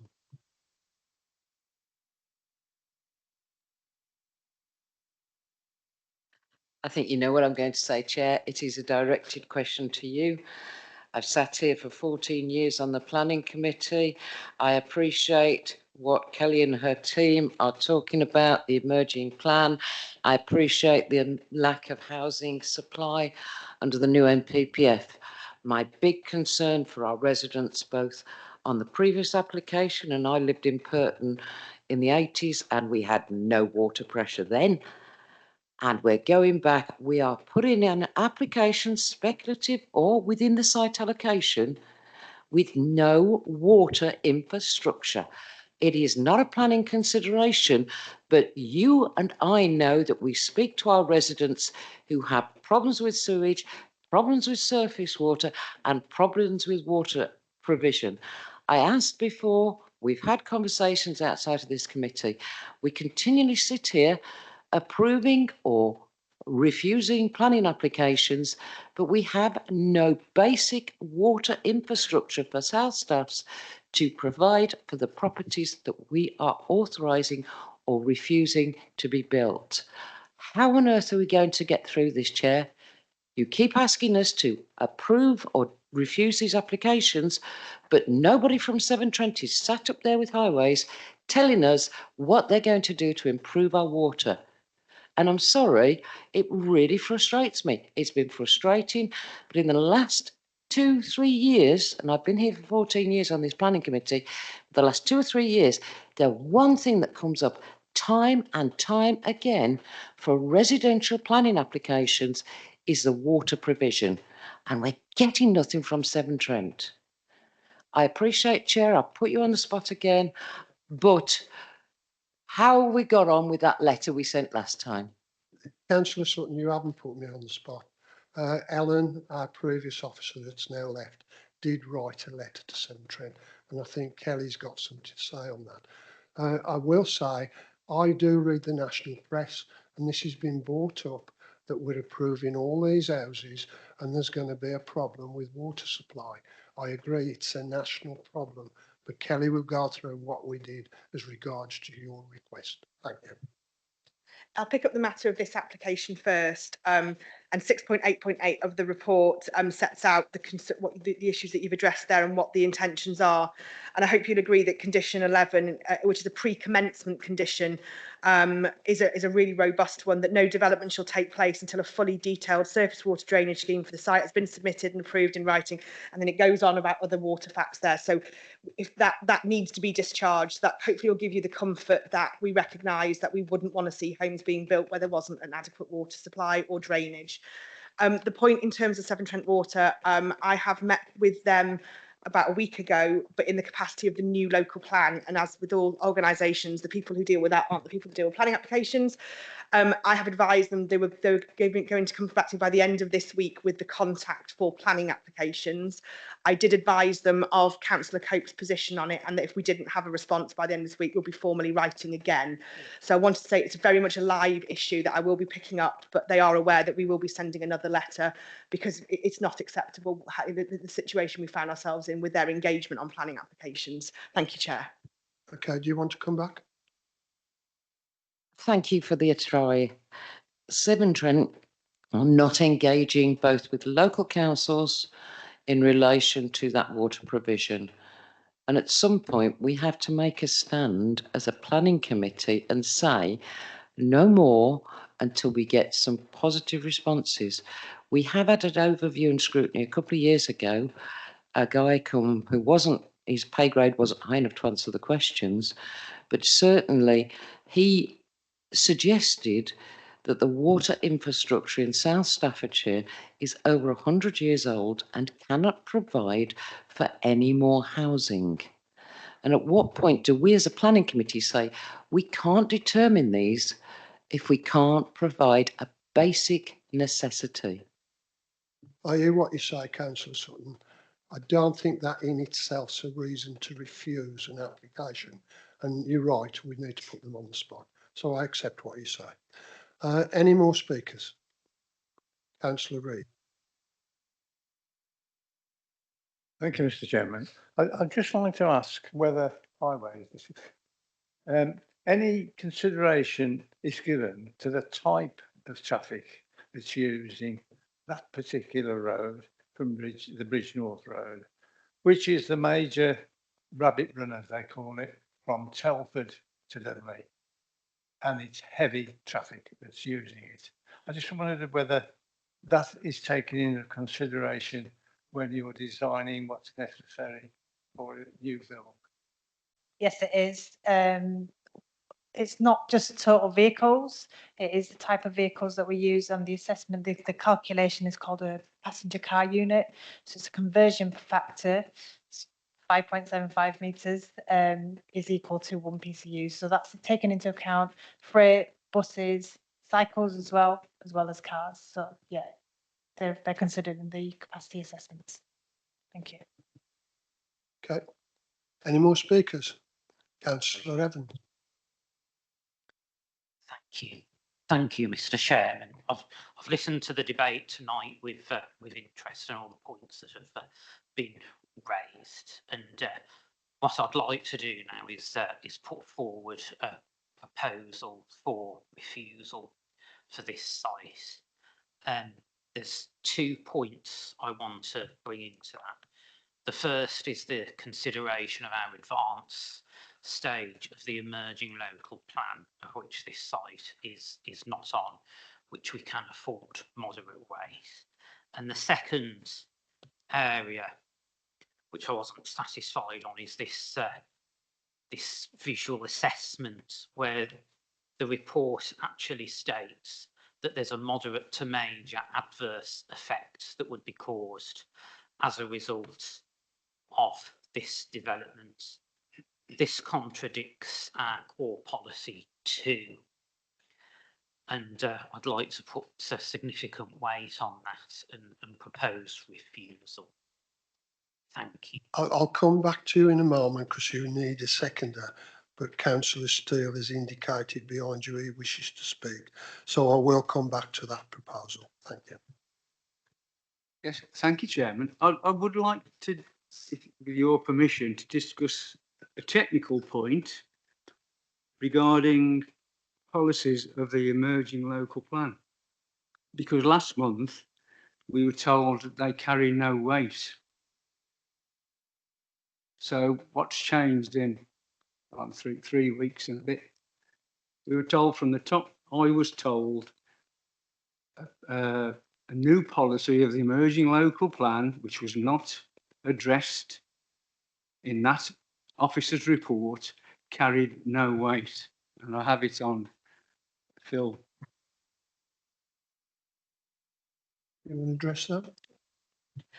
So we've never said it carries no weight, we said it was minimal weight. We had council advice since the last planning committee. The previous application on committee this evening submitted council advice that we should be putting moderate weight on an emerging local plan and set out case law as to why that should be the case. We then had a second opinion from our own council who came back and said that it would be acceptable for decision makers to put moderate weight on the emerging local plan, so not maximum weight. I have to be very clear on that. And so it needs to be a material consideration in the round with other adopted policy, MPPF, etc. And that's the position of what's in this report here, is considered all those different material considerations. So, so we didn't know then last month. It's not very good, is it? Well, we can't have cross-examination across the floor. No, well, observation. I would like to, before Councillor Evans asks for a second, I would like to look more into the LVIA on this application. In the officer's conclusion at 6.18.3, it states, there is limited harm to the visual amenity which has previously been considered acceptable. Any harm to the landscape is given limited weight in the planning balance. Yet, at 6.3.11, just give me a moment to find it. I'm getting better. Sorry. 6.3.11, it states, this is again from the officer's report. Just bear with me.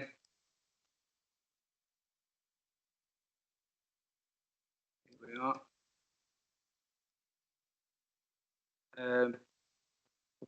The overall effect can be reduced by effective mitigation and planting. The LVI concludes that the site is relatively well contained, so visual impacts are limited to a small area, which can be mitigated. The Council's independent review of the LVIA generally concurs with the findings, especially with regard to a robust landscaping scheme to ensure mitigation is undertaken. Yet the applicants own, this is from the applicant's planning, their own landscape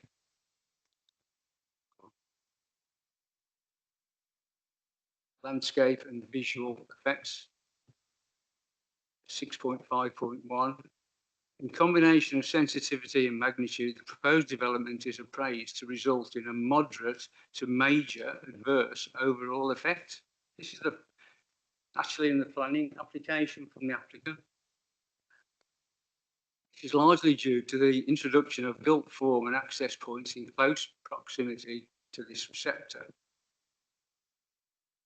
It then goes on to explain more.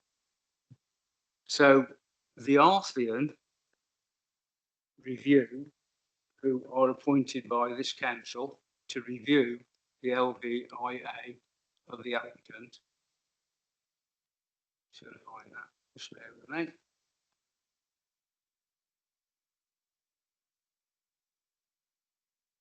States.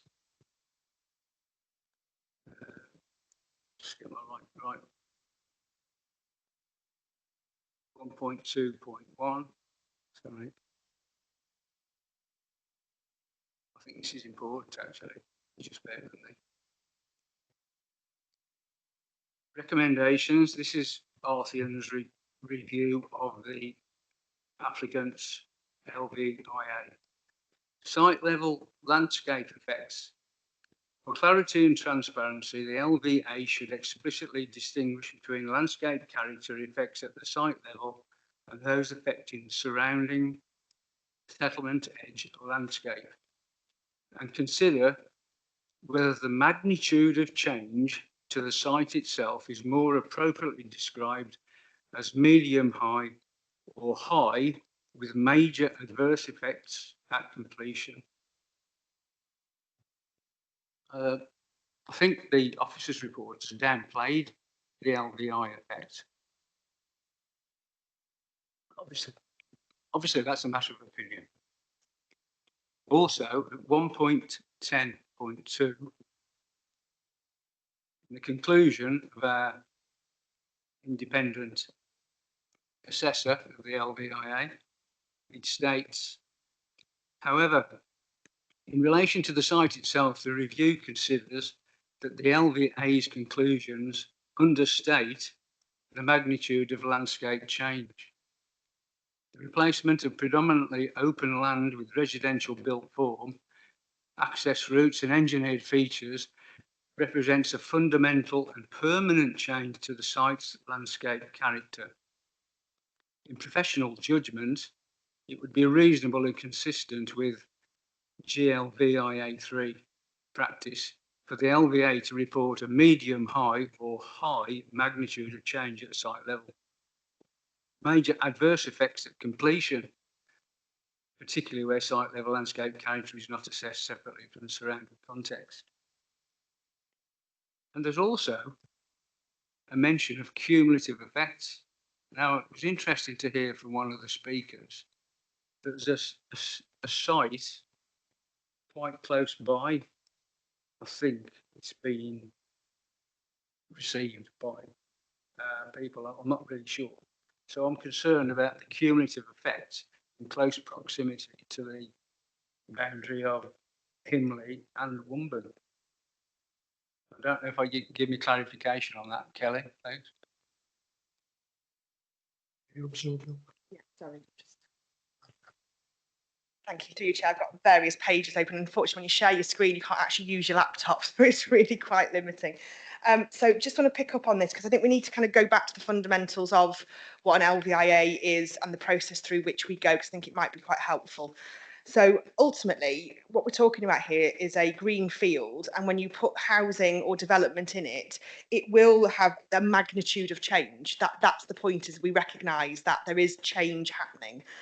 Ultimately, so 6.3.11 of the report picks up on, as you've just said, Councillor Steele, what you've talked us through. But the key point is the conclusions of what the LVIA is saying. At the point of build, it absolutely recognises that there is moderate, major adverse effects. That can be said of many developments, that if you've got a greenfield site and you change that, it will have that moderate effect.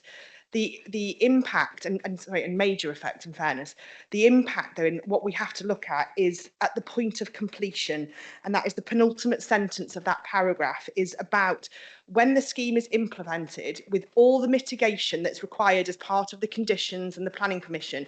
That is what is assessed by Arthian or the consultants, and they have no objections to this scheme.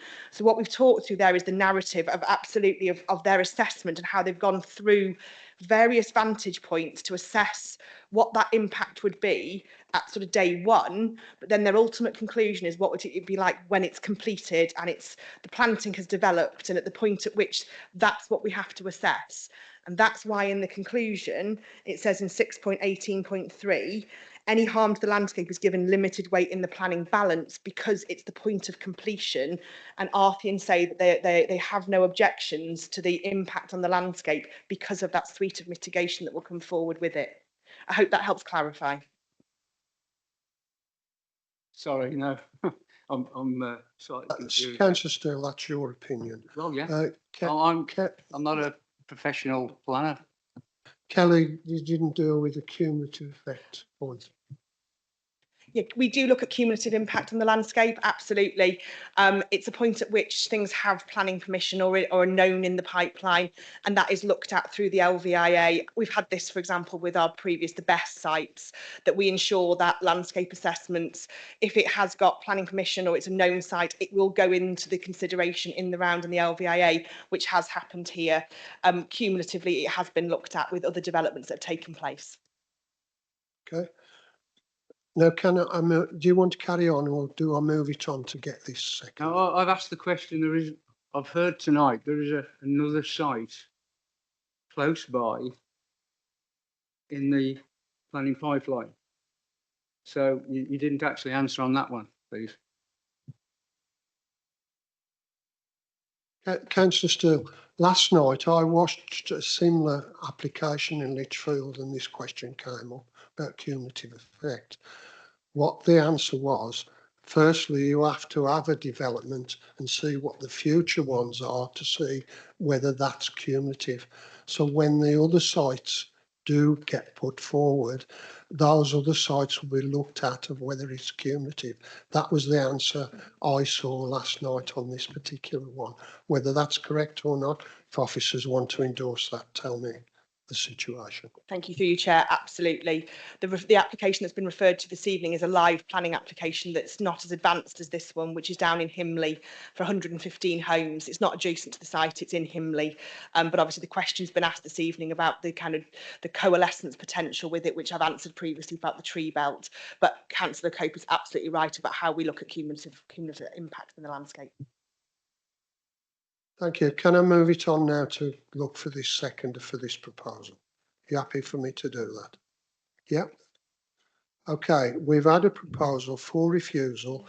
Firstly, and I'll come back to you, Councillor Evans, because I want to hear repeat the reasons plus the policies so all the members understand what it is they're considering. But firstly, do I have a seconder for this proposal for refusal? Yes. Yeah, I'll second that, Mr. Chairman. Councillor Davis, do you wish to speak? No, okay. It has been seconded. So over to you, Councillor Evans. Outline exactly so that our officers can consider what you're actually proposing. Thank you. Thank you, Mr. Chairman.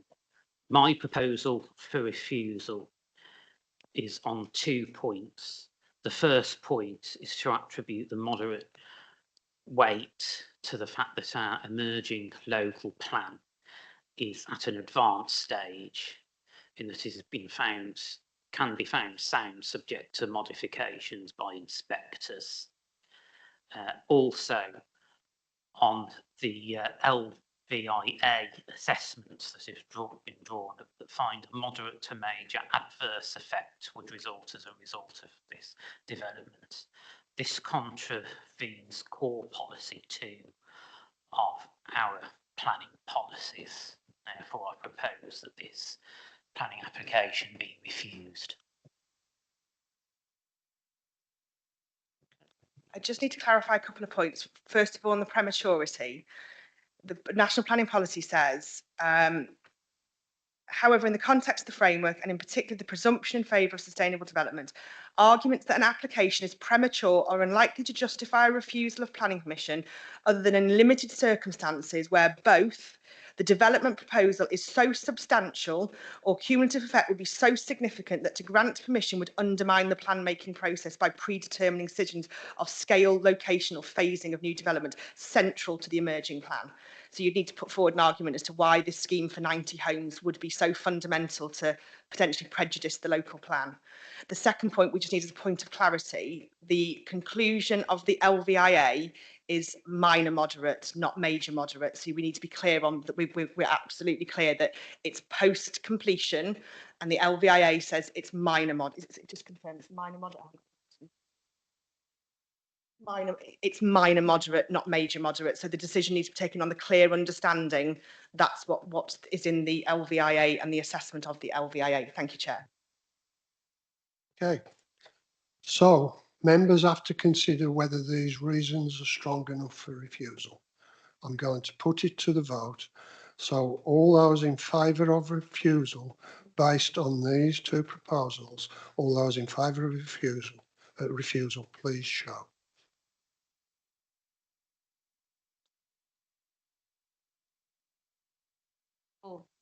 Four. Five. Okay. All those against refusal, please show.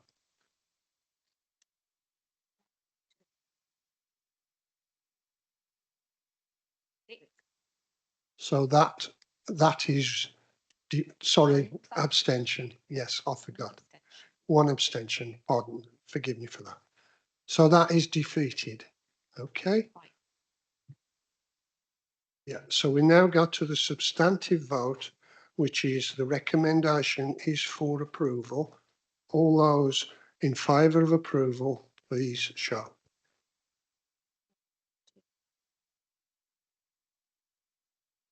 5. Sorry. All those against, please show.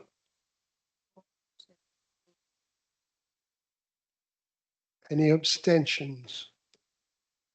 Okay, I have the casting vote and I'm going to approve this application.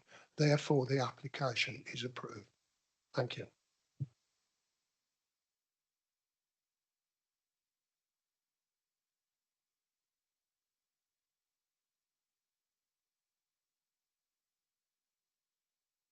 Members, we've been going some time. Do any of you feel you want a comfort break? We've got one item to go, which I don't suspect will be very long.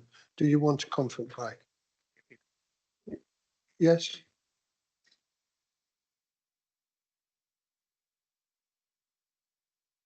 Okay, I'll carry on.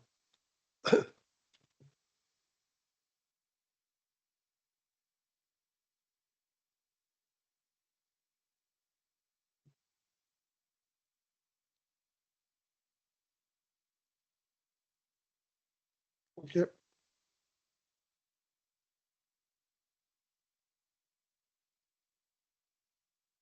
Okay, everybody's left the room. You're the only person left, I'm afraid. So you've got there before me, but you are the applicant, I believe, Aaron. Yeah. We have to go through what the actual application is first. Okay. So have we got the overhead screen for the application, please? Thank you. Right, we go to the next application, which is 26/00293/FUL. This is the nursery, the Bradshaws, Holyhead Road, Codsall, WV82HU. And I think Mike is looking at this one. Over to you, Mike. Thank you. Thank you, Chair. So here's the application site. So we have a view of the nursery building as seen from the site entrance, which is Bradshaw's. It's near to the junction with Holyhead Road. The site itself is located to the southwest of Codsall and Oaken. The second photograph to the right there shows us the existing shared car park. Here's the front of the existing nursery building, and then turning south from the south location, a view of the application site, which is just beyond the fence line there. Here is a view beyond that fence line, so you can see the curtilage of the nursery has been broken up into various parcels through low-level hedging, so they use each bit for different activities, and there's a gas storage tank there in one of the photographs as well. Here is the application site. The red line area covers 0.6 hectares, includes the aforeseen car park and a small part of the curtilage, which was just in the previous photograph. The application seeks full planning permission for the erection of a timber framed pod building, which is to house 2 nursery classrooms, providing a total of 32 additional childcare places. As part of the proposal, the previously unseen unmarked car park is to be relaid and marked out in a way that shows it to be capable of accommodating 38 spaces for staff and 16 for pick-up drop-off, which gives us a total of 54. The site itself is within the Greenbelt, so the proposal by definition is therefore inappropriate and should not be approved unless very special circumstances are demonstrated. In this case, the very special circumstances are that the nursery is at capacity, has a 43 child waiting list, and therefore there is a need for the proposal. The building itself is of a small scale and well screened. In this case, the need for nursery space is afforded significant weight, which balances the harm to the Greenbelt, no neighbour issues and or highway concerns arising. Therefore, the recommendation is of approval. And I think if we go to the next one, we have some building itself. So we have floor plan first, so you can see that it's split into two, so there's two different classrooms, and there's an elevation drawing of the proposed building. So you can see it's a very low level flat structure. Thank you. Thank you, Mike. We have no speakers for and against. It's your time now, Aaron. Can you go to the lectern, please? Thank you. You have 3 minutes, Aaron. Thank you. Thank you very much. So as we've touched on, the development sits entirely within the current nursery garden. So even though it is green belt, it's currently a private site with no public access. It's a single story structure, again, which sits in the garden area. I don't believe it will be visible from any of the dwellings locally, which is supported by the fact that we've received no objections either from any of the relevant council departments or neighbouring properties. The spaces are much needed. We have had a waiting list at this nursery since we acquired the business that previously ran the nursery back in 2021. We've looked at various options internally to try and gain the extra spaces, but unfortunately it's not possible due to Ofsted regulations around the amount of space you need per child. So building this extra building is required for us to be able to provide nursery care for more parents. This proposal will also result in a 11% net gain in biodiversity, which I think should be seen as a positive.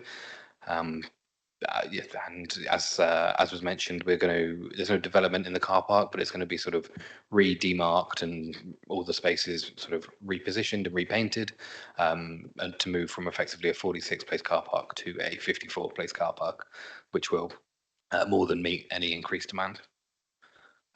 Yes, hopefully relatively straightforward. So no further comments from myself, and thank you for your time. Thank you, Aaron. It's over to local member then, Phil Davies. Thank you. Thank you, Chair. I